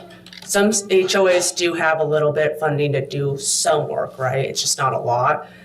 So they'll work slowly on what they can afford. But once funding comes more available, we can potentially do larger scale, right? That's the whole goal, is to get more work done. And then they'll just have to maintain it. And then that's gonna be with the help of a lot of people from the fire working group. So I have people from McCall Fire coming out, the HOA, I have IDL coming out, and then SIPA. We're all gonna do like a big field tour to look at the Payette Lakes Cottage site and all those 7 subdivisions, and kind of determine all collectively how we're gonna help them manage that, right? So, which I think is pretty cool. And then on June 22nd, I will be doing a booth at the Payette Land Trust barbecue. So I think that will be a really good area to get some more landowners on board to do some grants.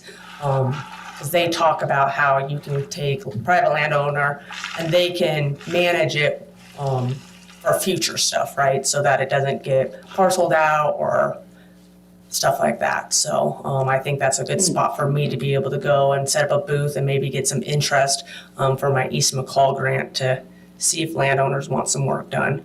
I already have about 7 to 8 landowners that want some work done with that East McCall. So it's more just going out and checking out their property and seeing if it's a viable location for the grant to be established. Since East, what would they call it? East Lake Fire? What was that one that was up there? 4 Corners? 4 Corners. Have you seen a lot of landowners in that area show interest? So Stephanie does have that grant out there called West Hazard, and she has a few that have been on board, but unfortunately, we're still trying to get some other people on board to facilitate more grants out there, but she does have that 27 acres that she's facilitating. I mean, there are certain specs with these grants that landowners have to adhere to, right? So we're managing the ground and manipulating the fuels. And typically we do ladder fuel, so ground fuel going 10 feet up and then widening the canopy. So we're trimming back the trees so that the canopy's not touching, so. Right. Yeah, that's like. Which is a great thing, because it manipulates. That close to your homes out there, that'd get my attention. Yes, and there's some people, but if there's more, let us know if you find them.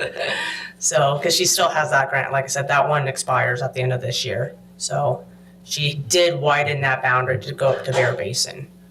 So to be able to get some of that funding on the ground. Yep. I told Mara this morning, the one thing I brought home for my vacation more than any other was the forest management practices in South Dakota are amazing. Oh, yeah. I have never seen such manicured forests.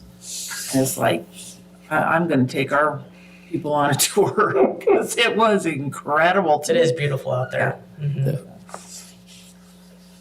Yeah, there's lots of different ways to do it. There is. For sure. Depends Sounds how. like you're gonna get pretty busy here. Yes. Yep. So we're starting to already get super busy. So probably the last 3 or 4 weekends, I've actually worked every Saturday. Just part of it is because I'm meeting with landowners, right? And so the work is done on their ground. So I have to tend to do a lot of weekends and then 7, 8 o'clock night visits, just because the landowner's getting up here on the weekends. So I'm sure you're taking care of that during the week. I am. I have a vacation coming up, so kind of building some up. But yeah, so. Well, and I think we might want to talk a little more during your budget at 1. Just to make sure you're not gonna burn yourself up. Okay? Sounds good. Talking to your fire manager. I Yeah, was exactly. gonna say, I just go. You say that on purpose. Choice of words. Thought about Okay. that for a while. All right, thanks, guys. Laura, we're gonna take a real quick break and then we'll come back and keep right on going.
Chairman, we're back on. Okay, welcome back. We're gonna come on down our agenda. This next agenda item is an action item.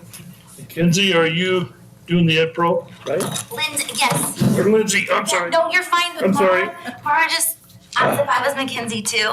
It happens a lot, so I'm used to it. Because you're both rock stars. Hey, this is to approve the match letter for the Rural Ed Pro 24 grant and the grant itself. So I'll turn over to you, Lindsay. I'm sorry again. You're I fine. just read Mackenzie up here and I just. No, you're good. She's after me, so all good. Good morning, everybody. I hope everyone had a lovely Memorial Day weekend.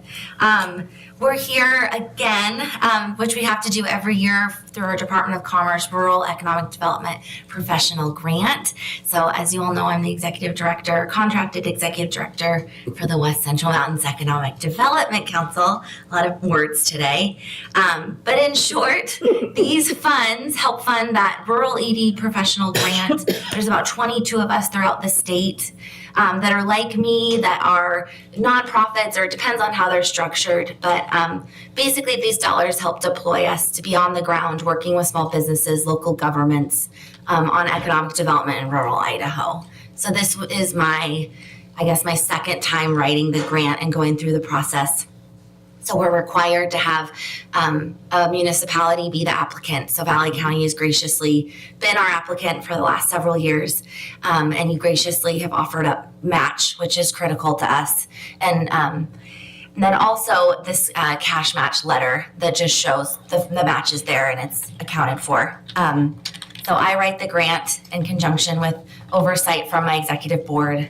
I will tell you, as I walked in the door this morning, I've been waiting for feedback from Commerce, and Jerry Miller just sent me the feedback this morning. So that draft you're looking at is going to change based on his feedback for the narrative that is basically giving our plea of why these dollars are critical to us, what our economic landscape looks like, and then our target industries. And he had feedback on the target industries. I just briefly got to look at it.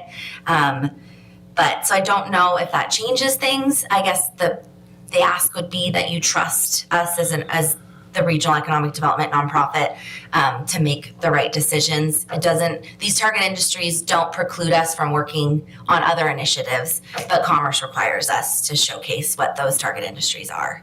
So what is the total grant amount that you're going for? $30,000. From us, but what's the total? We're asking Commerce, it's up to $30,000. So we'd ask Commerce for $30,000. This is a 50-50 match kind of a deal. Yes. And then the other one that I had a question on was on the payroll. It goes back and talks about what the average salary was in 2021. Do you guys update those wages as you go? To me, that would be kind of like, this is what it was, this is where we are, to show the Can growth. you show, I'm curious where you saw that in the. It was in the applicant overview. Oh, okay. Yes, so our region, my organization gives a competitive livable wage. So it's not an issue for us. Okay. There are a lot of other organizations that are lacking those opportunities and funding, and so they're trying to encourage those organizations to be more financially sustainable and also pay a higher wage for some of my other counterparts around the state. Yeah, this one talks about in 21, the average wage was $46,388, and in Adams County it was 51. Oh, yes, the median wages, yes, in the region. I'm sorry, I thought you meant relative to the Is there an position. updated number to that for 23 data? Not for 23, but I can pull 22. The only reason I'm asking, Lindsay, is because to me that would be, our Compelling. job is working, we're getting results, we're getting higher paid. Right. That's salary's up. Let's see. And I can't believe we're lower than Adams County. That's the part that. No, we're not. We're not. The poverty rate, the below 200% poverty rates, Valley County is actually higher than Adams County, which means we have a sector of the population that's more severe poverty levels. But our median household income is higher in Valley County. I think last year was 82,000 is our AMI. And it depends. It's gone way It up. depends on where you pull your reports. Department of Commerce was Yeah, I suppose it's where you get your data from. So Headwaters Economics is usually where Commerce gets theirs. I think it was 79,022. And then are you gonna do another economic summit in Yes. this year? Yes, that'll be the first Monday in November. And we're looking at the location for that in the Donley area. We just hosted last week, actually, a workforce lunch at Hotel Nobo, and there were about 6 county staff that came. It was a customer service and soft skills training with the U.S. Small Business Administration, and we held one in McCall in the morning. So we'll continue to do that sort of programming that's important to us to be regional. And there were about, 15 people that came to that. It was a great event. One of the things I look at too to make sure that there is success levels is the unemployment rate for Valley County. I think it's really important that we watch to make sure that our businesses are not laying people off. I am a little concerned because McCall's lot tax has gone down, pretty substantially. So McCall is starting to be bypassed for other areas of the community, and our entire economy is built around tourism. So we have to continue to figure out, what tourism is and how we support it in Valley County, and that's one thing that. For like maybe a target industry. Yeah, that's what, reading this, it says Valley County had 71.7% residents in the workforce in 21. And now we're down at 63.1.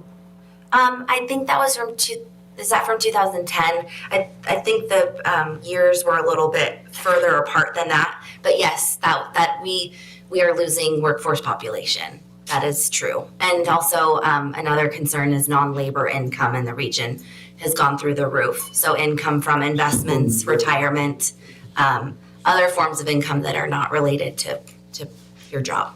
We are an aging population. Correct. We are graying, and a lot of our income is coming from the retirees that are joining us. So it's unsustainable on this path. Right. I mean, people are coming here expecting an experience when they retire, and we can't deliver it because we don't have the number of people in the workforce in order to be that waitress when they go out for dinner. I guess as commissioners, who would be some of the feedback Jerry said, and this is part of the problem, is on paper, we look successful because, wages are going up. We have a very low unemployment rate. There's certain things that that look good for us, but it doesn't tell the full story. And so some of the feedback, Jerry, when I quickly looked was, then if you have all this money, why can't you fund your own program? And that's they're under a lot of pressure from the legislature to have return on investment for these programs. And so I guess should I go talk to Johanna on some stats about talk to Faye? Okay, but increase for your for public infrastructure, roads, all of that, because these people are still needing these services, and so our governments are strapped. I know that budget-wise, governments, Well, we need to put in there the fact that the legislature does inhibit our budget. I mean, we are capped at 3% plus new construction. And so even though we are growing exponentially and our property values are going up, our budget cannot increase more than 3% over last year.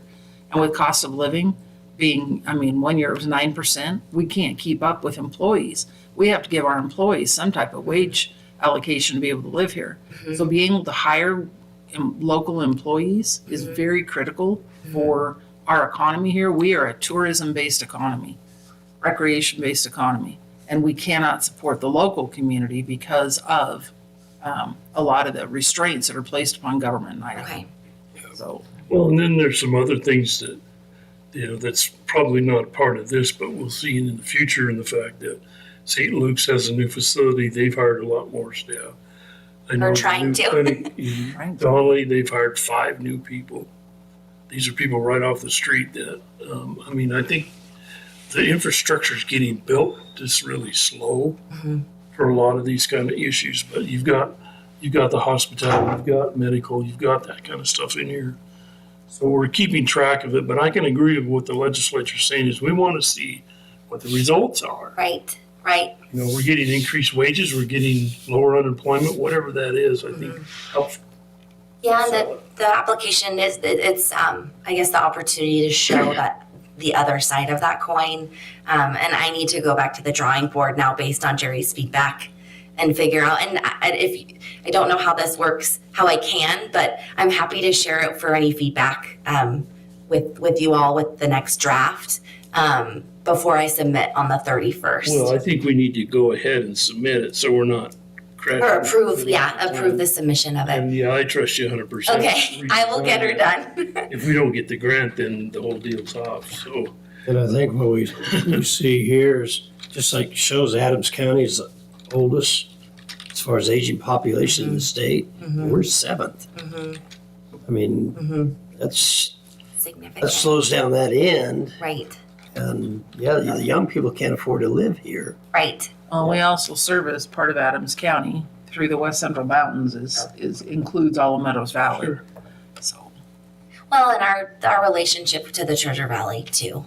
We're in a difficult position geographically, isolated, rural, but still what happens there impacts us here. So, The other thing I would really highlight is when he says, why can't we fund our own? Right. So we are 82% second home ownership, I think, throughout the county. Those people actually donate in their home counties. They don't donate here. And it's really difficult to get funding here in Valley County for anything because of charitable donations they don't happen at your second home. They happen at your primary residence. So I need to pull those stats with Johanna because the economics information I pulled, the reports show like 67 or 68%. And I know that that's not accurate. So Sue Leeper do that for you. Thank you. You'd actually have that. Okay, if there's no more questions, then I'd entertain a motion to approve the match letter and the grant application. 2 separate motions. Or you can do them as one, I suppose. Chairman, I would move that we approve the match letter for the Rural ED Pro grant and approve the submission of the grant application for 2024. I'll second that. And the question, I guess I only have one question. How much is that match? Do we know yet?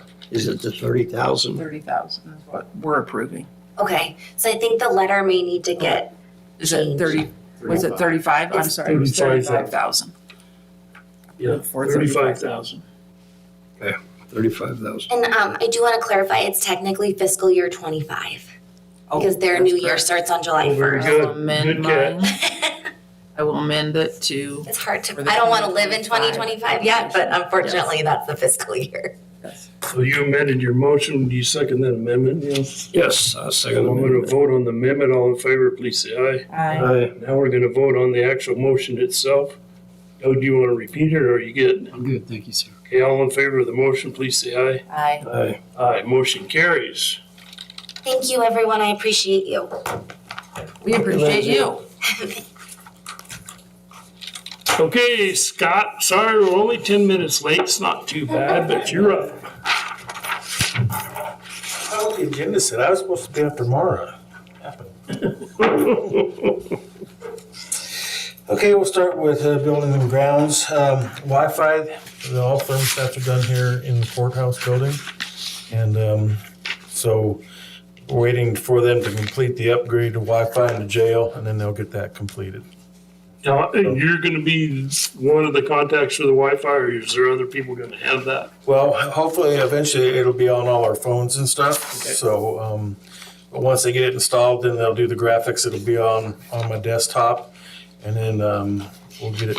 See what we can do to get it to our phones and stuff. So, if it's a weekend or something, then if we're not here, we can address that. So those stats actually be on the wall? Yeah, but this is not part of it in here. This is 3-story with the heat pumps and everything. So, but I would like to put this room on it, so let's see what we can do about adding this one to it and stuff. You always last. Yeah. Guys, the arena's gone down there Yay. and stuff, so Toby's working on that.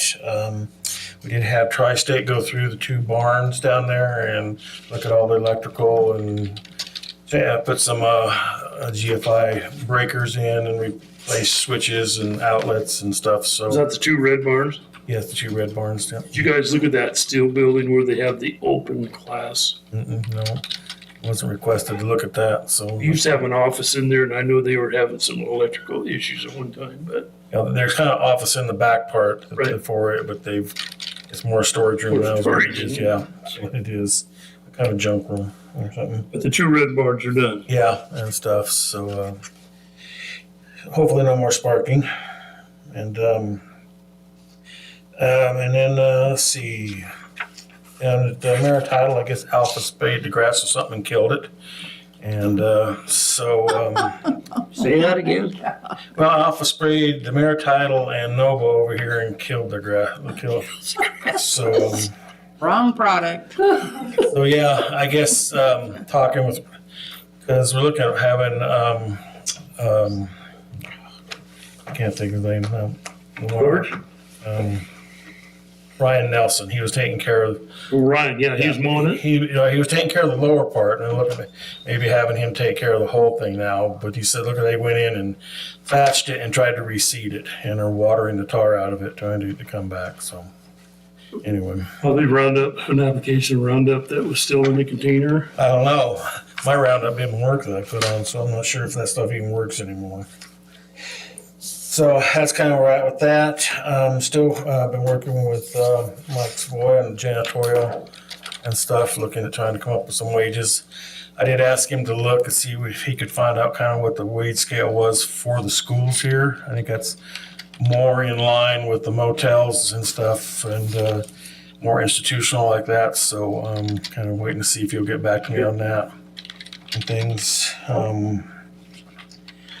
That's about it. We're having a little difficulty with our stove again over there. It's going through elements about every 3 months in the jail. So Boise Appliance is supposed to be able to look at that again. I have been keeping them on hand so we can replace them, but they're kind of spendy. So we're gonna try and see if it's a voltage issue or something. About 3 months and it goes out. It just Must be power surge or something hitting it. well, one of the things I was talking with Clay at Boise Appliance, who we have come up, we've been ordering 208 voltage elements, and if we have 240, but the electricians say it's one and the same. I don't know, Neil, about the voltages. Idaho, my understanding is basically 208, isn't it? 3 phases, 120, 208. Yeah. And then your single phase is 120, 240. 240. So if we're ordering 208 elements and they require, because they do make a 208 and a 240, it might be that might be the problem. So could he try a 240 in there? Well, we haven't yet. So that's we Don't want to burn the place verified down. it. But So do we know what we have over there? Is it 3 phases operating on? no, I don't believe it is. I have to look at. And if We're- if it's not, you might as well put 240 volt Yeah. hills in there, because that Yeah. 240 might would burn out a 208 element. Yeah. Well, that's what they're kind of trying to figure out, if that's possibly what he says that's that they found in the past. So trying to get that worked out.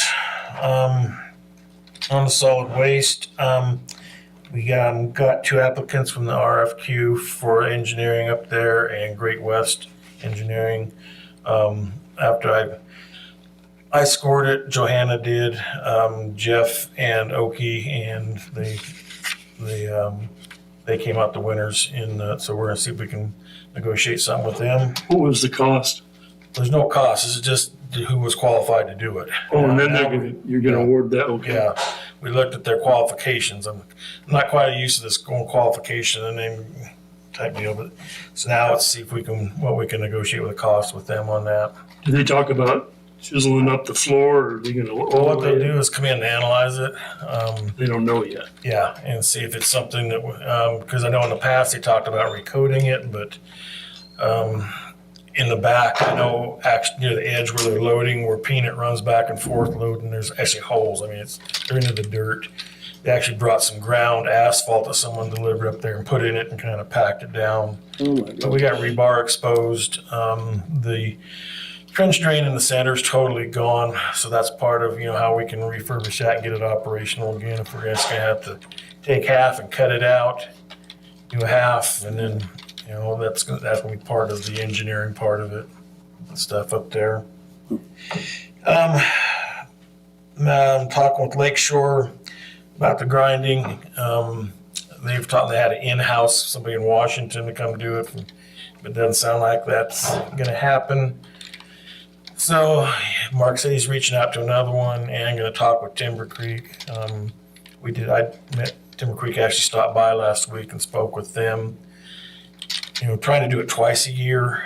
And since we don't have the mess that we had up there, the cost shouldn't be as much.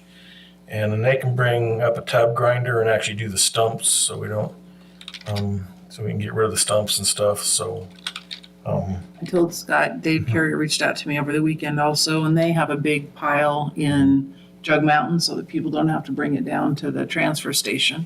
And he is wanting to also talk to our contractor, see if we can't get some kind of a discount based upon amount of volume, if we can get more volume going. yeah, if we can coordinate it and depending on what I know what their pile's like, how much, if it's, pretty clean pile, it's something that they're interested in hauling off, or if they just want it ground up and left there, what they want done with it. So Scott,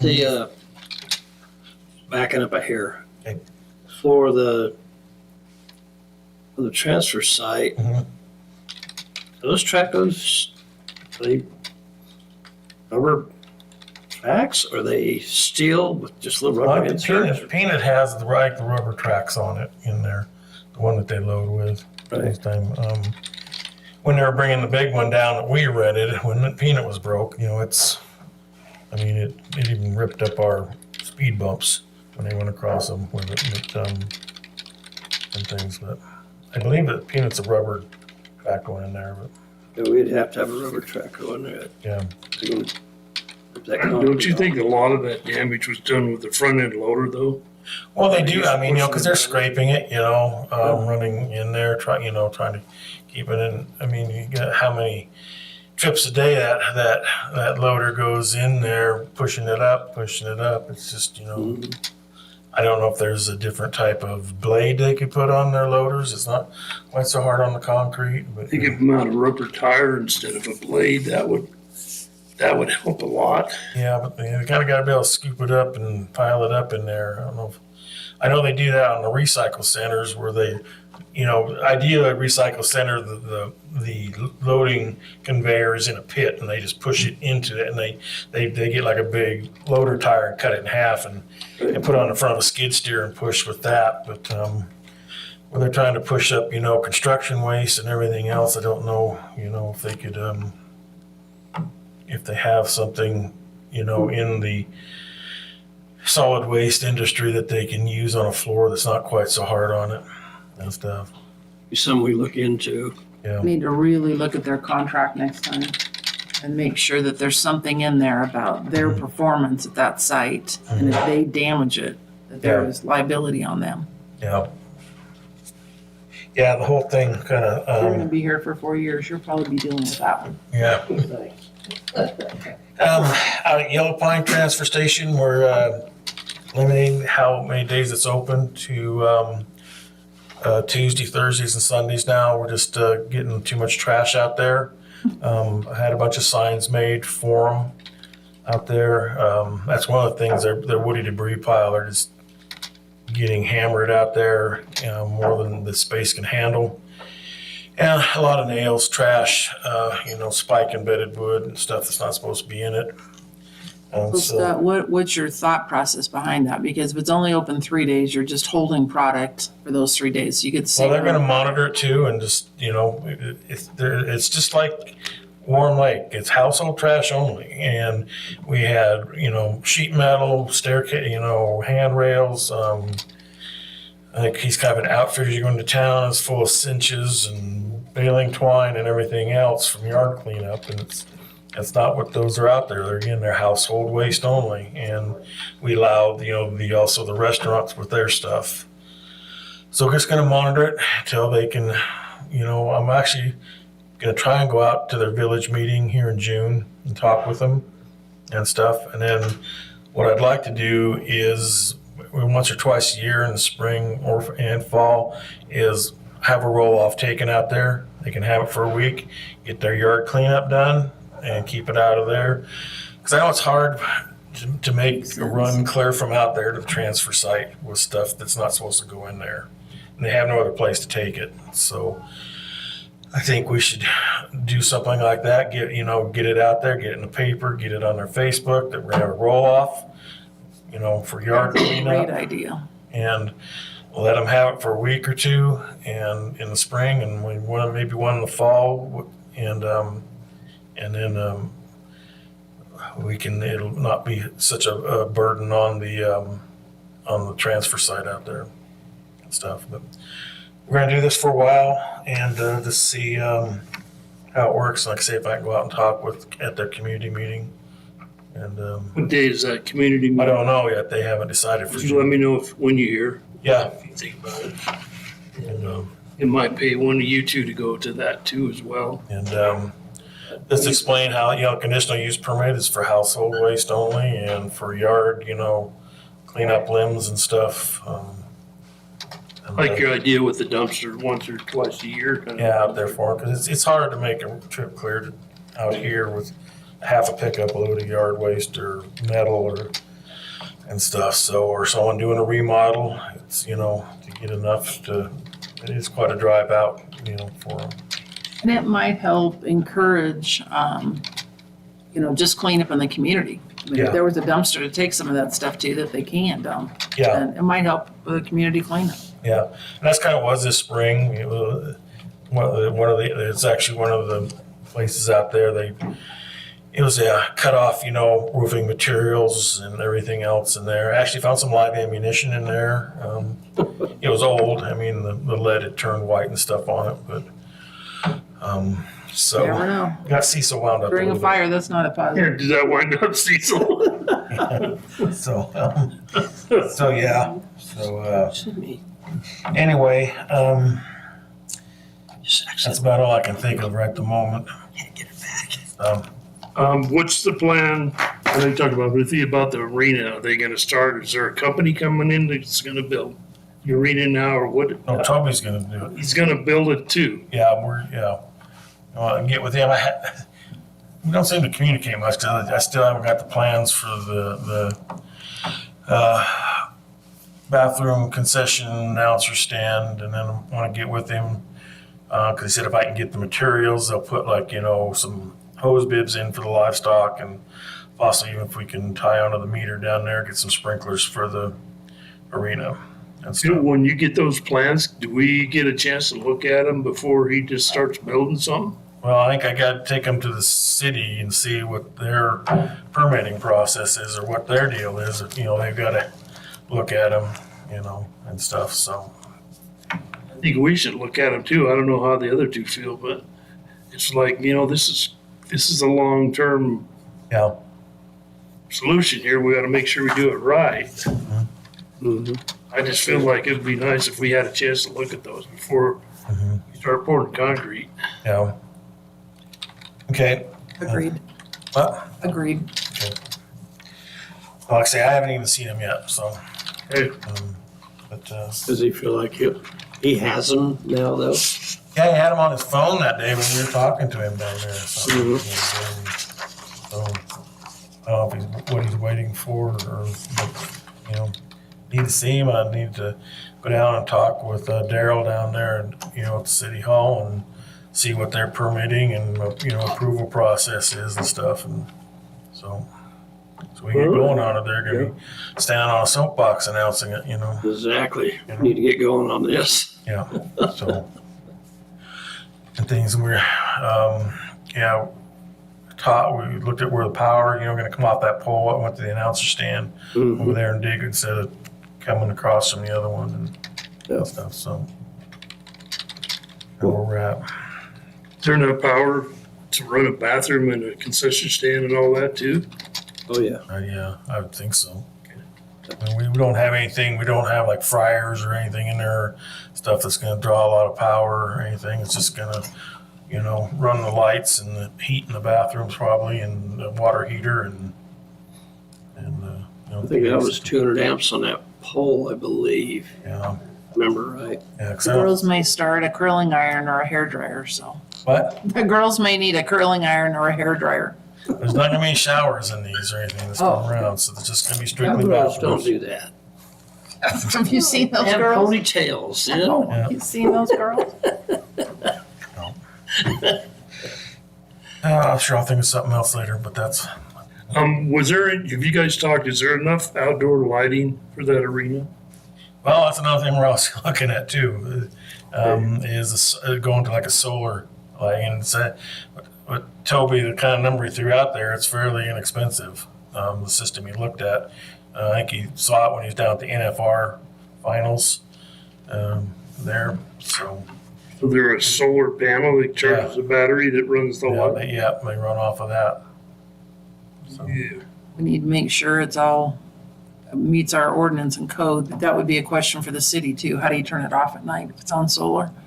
Yeah, well, It'd be run 24/7. sure it'd be switched, but the solar's just the power source for it. So, yeah, we'll make sure we get let's make sure I don't get the poles too high, or actually those poles are higher than they're supposed to be anyway. But I don't know for sports, it's not like I say. All the old ones that were out there. Yeah, they're taller than 30 feet, so So. I think those poles were donated by Idaho Power, if I remember right. Yeah, they've done that in the past. They did like football fields, Garden Valley, and Idaho City. They donated the poles and everything and stuff. They used to do that quite a bit. Which is great. Yeah. I'll be reaching out on that grant we're gonna write to. I got everything from Mackenzie to write that grant.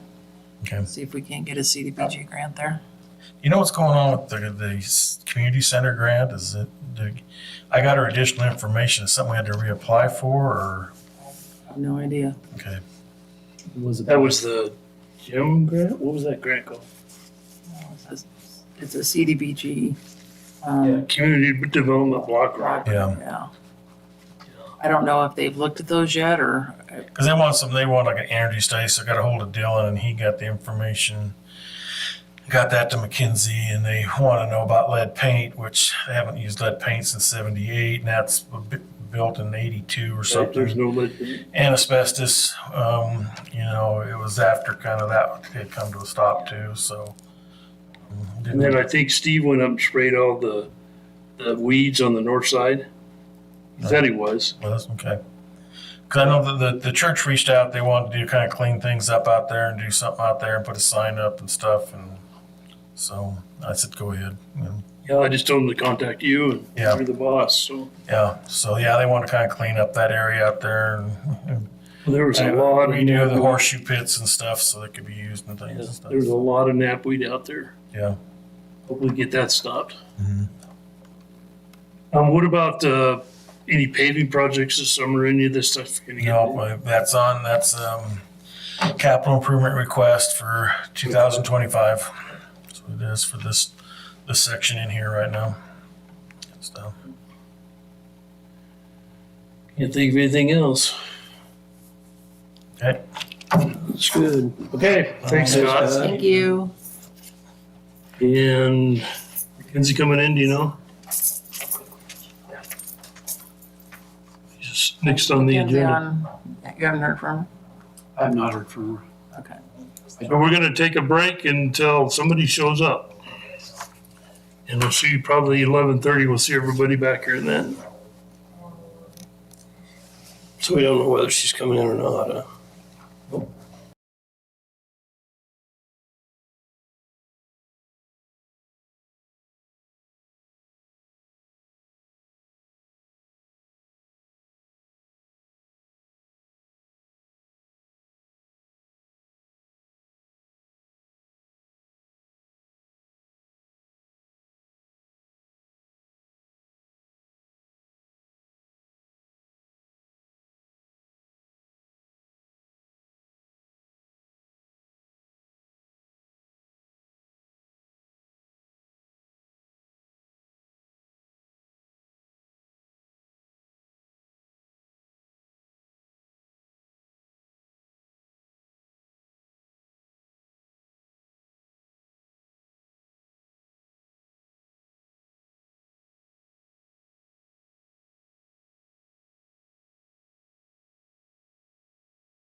Oh, something. Live again, Mr. Okay, Chairman. welcome back, everybody. We're at our 11:30 agenda item. These are all action items from Road and Bridge. You want to talk first and then get into these? or what? Yeah, so these are all contracts for the bids that were awarded a few weeks ago. 2 paving jobs, seal coat, And the riprap. and the riprap on the East Fork, the repair of the repair of the repair. So Jeff, I have a problem with your process. So you With what? guys just X'd out the cover sheet and put a new notation on it, but that cover sheet still says that this was all for the contracts themselves.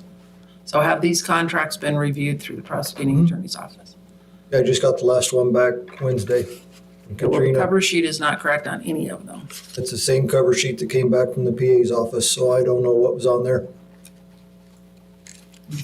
So on every one of these cover sheets, it has that we are approving 1,400,000 and some amount of money, and they were signed on 5/15.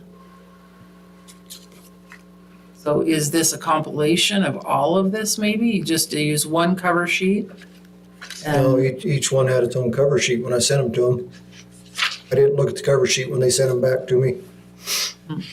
Yeah, because the next page has the exact figure for like the riprap Yeah, the project. bid proposals assuming are you- all correct, but You add all those up, it'll come. to- Yeah, so I don't know what happened with the cover sheet, but no, Katrina, she got one done, she sent it to me. She got the next one done, she sent it to me. okay. So it must be some compiled somewhere. I think Commissioner Mopin, that was the authorized amount for all of them. So then they just use one cover sheet and just, because there is typed on them, like East Fork, But what they- riprap, but it doesn't really tell us if they looked at the individual contracts or not. You see what I'm saying? They did. I do, They did look at each one. Okay. I can assure you that legal did review each one of these individually for the specific projects. Okay. All right. And I don't have a problem with it anymore. I was going, what? Okay. 4 projects total, Yes, the 1.4. 3 different contractors. Let's do the riprap project first. This is first on the list. And this is for 100 and, what did I say, 15,000? 15.5. 115.5. So I need a motion to approve this bid for the East Fork repair and mitigation project. Is this part of the initial Stibnite Road issue? This is the repair that will finalize that. Okay. That's what took so long. We had to go through the biological assessment and everything. And when that got signed off, that released that 600 and some $1,000 from FEMA. But this isn't a reimbursement at this time? We'll be paying for this? No, this one will be a Will be reimbursement. reimbursed, okay. Yep. Mr. Chairman, I would move that we sign the 2024 East Fork riprap repair and mitigation project. Second. A motion and a second to approve the East Fork riprap contract. All in favor, please say aye. Aye. Aye, we'll all 3 sign this. I'm gonna put the signature page on the front, just because it's easier. You're never even gonna wanna drive up there after all this project is done. I asked the Forest Service, if we get back in there in June to stake the locations of where I gotta move everything to. I ran into them over here at the coalition meeting they were having last week. I'm like, oh, we've already done that. Okay, Thank you for the communication. so everything's already staked, so I just gotta make a trip back there to see what it looks like. Okay, we're gonna go on to the next one, which is the Silco project. And this was for 425,910. Remind me again, the roads?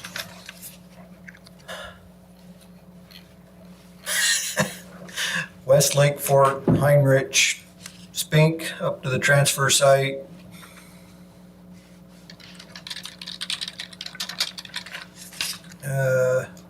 Old State Highway from the highway to Loomis.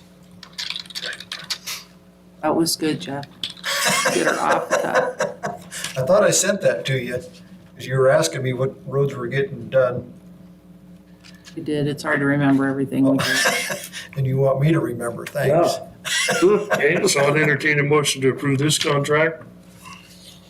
To make a motion to, so is that the 24 seal coat? Yes. Is that the one? Yes. Make a motion to approve the 24 seal coat road maintenance project bid proposal contract.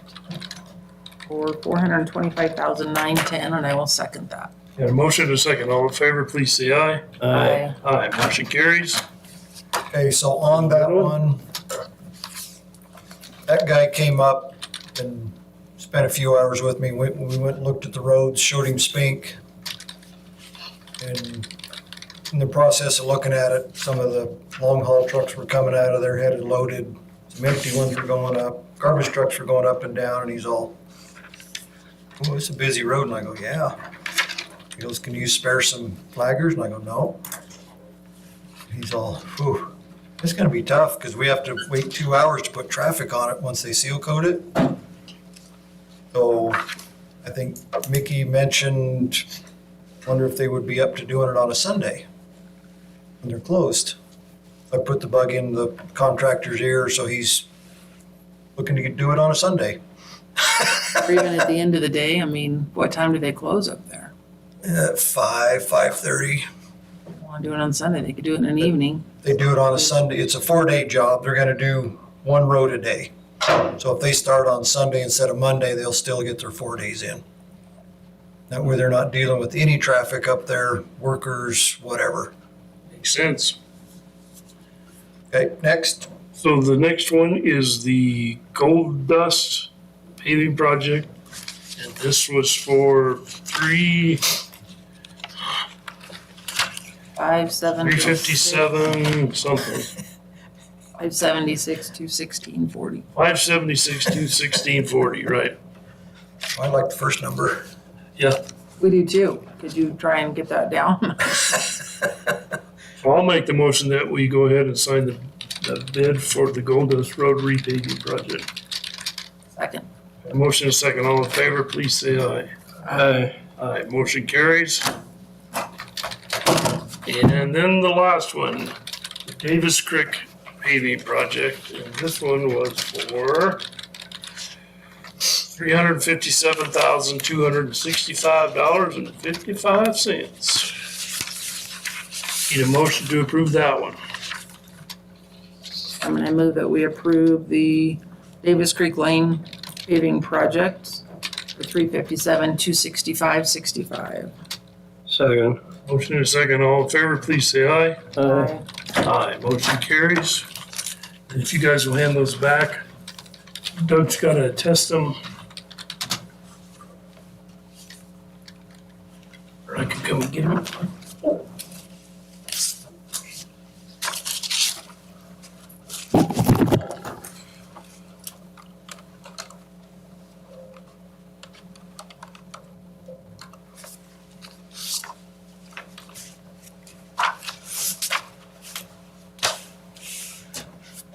Okay, moving on down, the next agenda item is permission to surplus 2 water trucks, the 79 International and the 79 International. Old guys. These two are old. Can't find parts for them anymore. The only thing that we noticed on the agenda for the rest of the serial number, the VIN number wasn't on them. There's should be a dash with the last 4 numbers. That's why both those have the same VIN number. These were 2 sister trucks. I think their VIN numbers were like 10 apart that Dwayne Peterson bought. Give you an idea of how long ago that was. Yeah, so we just need to get rid of them while they're still running. Be awesome for a farmer or something. You'll take them down to music? No, we'll do my Gov Deals. Gov Deals, okay. Online auction. And so have you already replaced these? Yes. I wonder if the fairgrounds is gonna want one. And then who has to work on it? Yeah. Does it still remain a motor pool vehicle? No. We don't want to do that. No, they would, no. They're gonna have a sprinkler system in the fairgrounds. Oh, that's right. Yeah. I was gonna say that they're to that age to where something breaks, it's taken us a long time to find parts, if we can find parts. Do we need a motion for Yes, this? we do, please. I make a motion that we, give permission to surplus the 2 water trucks, 79 Internationals, both of them. A second. Moved and seconded, all in favor, please say aye. Aye. Aye. Motion carried. What else you got? I'll do it on the record. The road department just had a 50% plan meeting with the architect this morning. We got a deadline for all changes and everybody involved with everything, June 17th, I believe. So once that final day's over, we do a 100% plan set and put it out to bid. Want to shoot us over whatever the revisions are, so we can take a look at it? When the revisions come, yeah, it was a lot of scribble work this morning. Okay. It's all interior, like where do you want the hose reels, where do you want the 220 plug-ins? Okay. Where do you want your floor drains, stuff like that. Did you include IT on that, Jeff? What? IT for like fiber and all that stuff too? Yeah, I'm working with Jeremy on that. We've got a IT closet in there specifically for him that's gonna be vented and all that other stuff. Good. Where are they gonna put your plugins for like, desk locations? All over the place. Okay, don't have them put them in the floor if we can. No, there's nothing going in the floor because it's slab. It's all Even in the concrete. office? Yeah, everything's gonna come in through the main panel outside and then split and go to 3 separate panels inside through the walls. I haven't started digging the big hole yet. I gotta get a bridge moved and start digging. Then I gotta come up with some fencing of some sort, some orange snow fence or something to keep people out of it. There's a roll of fencing down from the arena. I don't know if they're gonna reuse it or what, but they're gonna roll a chain link down there. Yep. Yes. Are you guys gonna reuse that, Neil? Do you know? No, I don't think they are. We just noticed it was laying there. It's, Okay. who knows I'll how call long. Kobe and ask him what is, if I can borrow it.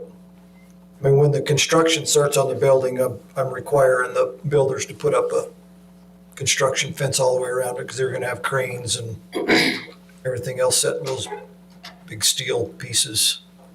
Probably not Toby's, it's probably Scott, because we put up that fence. The fairgrounds did not. Oh, okay, Might be county's role anyway. okay. Or maybe I'll just go down there and make it disappear. Toby may already made it disappear. 6 foot? He really cleaned up around there. There's a chain link fence right in front of the grandstands, if you remember right. The stuff we put up, that Scott put up, was an orange. The orange is what I'm after, just that little, Yeah, I just- call it snow And fence. you might ask him where that is. Maybe you could use that. We've got some of that and that stuff's cheap. Yeah, yeah. What else? Finished crack sealing the South Fork under that South Fork, or the Forest Service agreement a couple weeks ago. Just sent in reimbursement for that this morning. How's West Mountain doing? We are over there, we were over there Thursday, and we're over there again today, so we should be able to get it pretty passable until we can get in there and fix those really bad spots. You gonna dig those up and then put in riprap, or what are you gonna do there? Is it just gonna move the whole? Well, I think if we can bridge it with a couple different types of geotextile and then build up off the top of it. We don't want to dig down, we gotta go up. If we dig down, we're just gonna hit more water, make it worse. Yeah. We got about 6 spots over there that are, I won't make it through next spring. Put it that way. Has Tamarack started work on paving the road? Nope, I'm meeting Brad out there tomorrow, I think. Tomorrow's Wednesday, yeah. Meeting Brad out there tomorrow to start. They're gonna crab it, mix concrete into the base. What did you guys just figure out on that fish culvert? We're gonna fix that later. We're gonna worry about that later because it's gonna be a big dollar. Okay. People do it all the time. They cut the asphalt and put new culverts in. As long as it's put back right, there'll be a little bump there, but it won't be bad. I like the bridge out here south of town, 4-inch drop. No comment. I was gonna give him kudos on the northbound lane until I drove home that night. I was like, oh, there goes my kudos on that one. Yeah, that's a little teeth jerker there. Other than that, my two assistants, my supervisors are putting a plan together for the paving that we have planned. I'm getting about $46,000 worth of striping done this year. Under 50, I don't have to put it out to bid. Are you doing fog line or just center stripe? Both. Yep. Okay. I mean, I've been razzed pretty hard about the white line, but I've had more people say I'd rather have the white line than the yellow line. Yeah. So, what else? We're still patching. Thank you. Every time it rains, we're patching again. You guys used your new brush excavator yet? No, the guy's coming up. I lost track being off yesterday. Tomorrow, the trainer from CAT is coming up, and we got one guy that's ran those before that's going to go through the training scenarios, learn how to run it, and hopefully get going on that thing. My other one showed up, the small one did, so now I got two of them sitting there. That'd be awesome machine to run. There you go. You're going to retire. I'm gonna retire. Look at me. We're starting to get more complaints again out of the pits, about West Mountain. Yep. I answered Lee. Leah, somebody, and Cinda. And, it sounds like OK Gravel Works might be the one that's breaking the early morning, late night stuff. Requirements on the CP. So that will come from Cinda to them. Yes, and that's who Leah. It's Leah. Oh, is dealing with Cinda on that. Yeah. Right now, there is no load restrictions on that road. It's your truck's licensed for 96,000 pounds. You can haul 96,000 pounds. Oh my goodness. A lot of these big heavy hauls, long axles, extra axles are still good for 105. But what we found out, it's not the weight of the trailer, it's the steer tires that tear stuff up on the corners because the front tires push. Oh, yeah. That's pushing a lot of weight. And without somebody with a lot of authority going out there and sitting at the pit looking at everybody's load tickets and looking at their registration, going,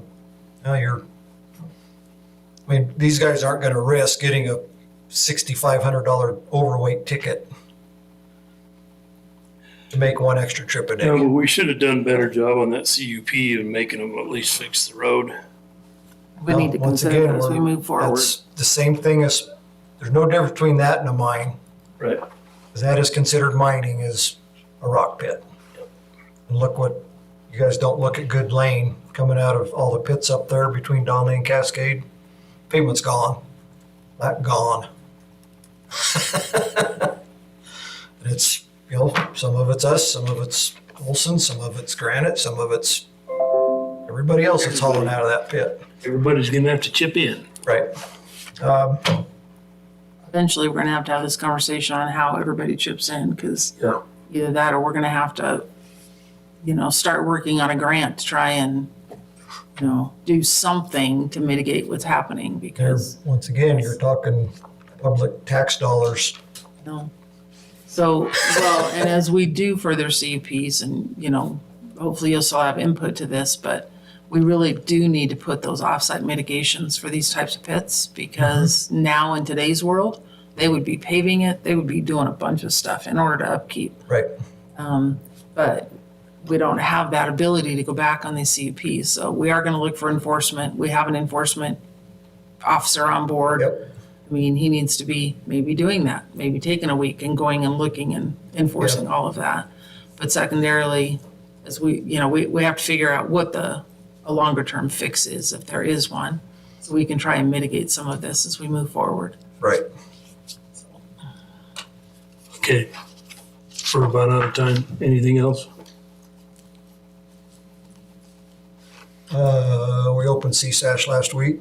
Oh, good. I was just gonna ask you that. We were through it in about 4 hours. Nice. Made it all the way to the South Fork following day. And on the way out, he cleaned up CSASH and good to go. Had about 40 phone calls on my cell phone this weekend asking if it was open, and yeah, before we got the word out, we were already getting phone calls saying thank you. Good. It's like, Nice. how do you know it's open? Oh, little birds flying all over the place. Well, make sure you let Mackenzie know so she can get a post Yeah, out it immediately. should be posted already. Okay. Warm Lake's getting close.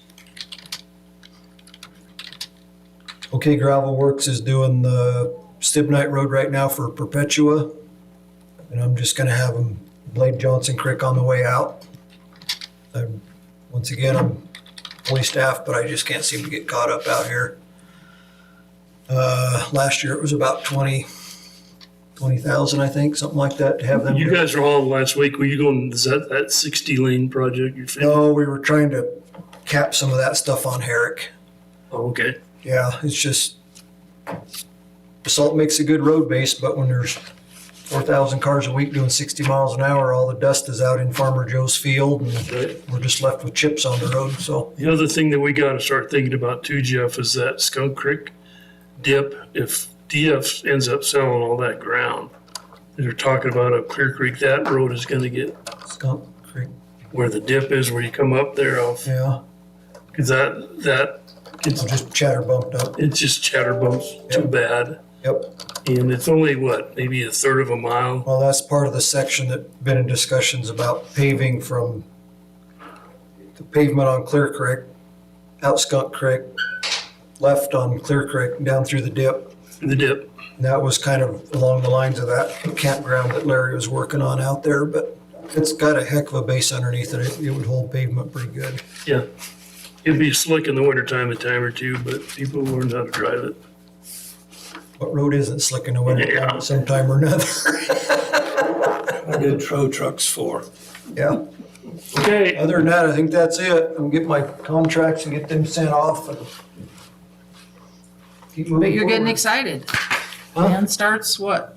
And starts, Dan will be here today. Today. Oh, He's coming just up for a visit and see his room and He starts Monday. sit down and talk. Yeah. nice. We need to kind of get IT's kind of should have everything this week in his office for him all set up. Nice. Yeah, he should be here between 1 and 2. He's been trying to get up here, but he's been trying to sell his house in Boise, and every time he turns you around, he's got a water problem or a sewer problem or a hoofer problem or something, I don't know. Problems. Yep, okay, thank you. Thanks, Have a sir. good day. Okay, the last item on the morning's agenda is the meeting minutes of May 20th. And I think, Jerry, you were gone, so neither you and I would have to make the motion. Yeah, I'll make a motion that we approve the minutes of May 20th. I'll second. All in favor, please say aye. Aye. Aye, motion carried. You abstained? Abstained. Okay, so there being no more items on our agenda this morning, we're gonna recess for lunch, and we'll see everyone back here at 1 o'clock.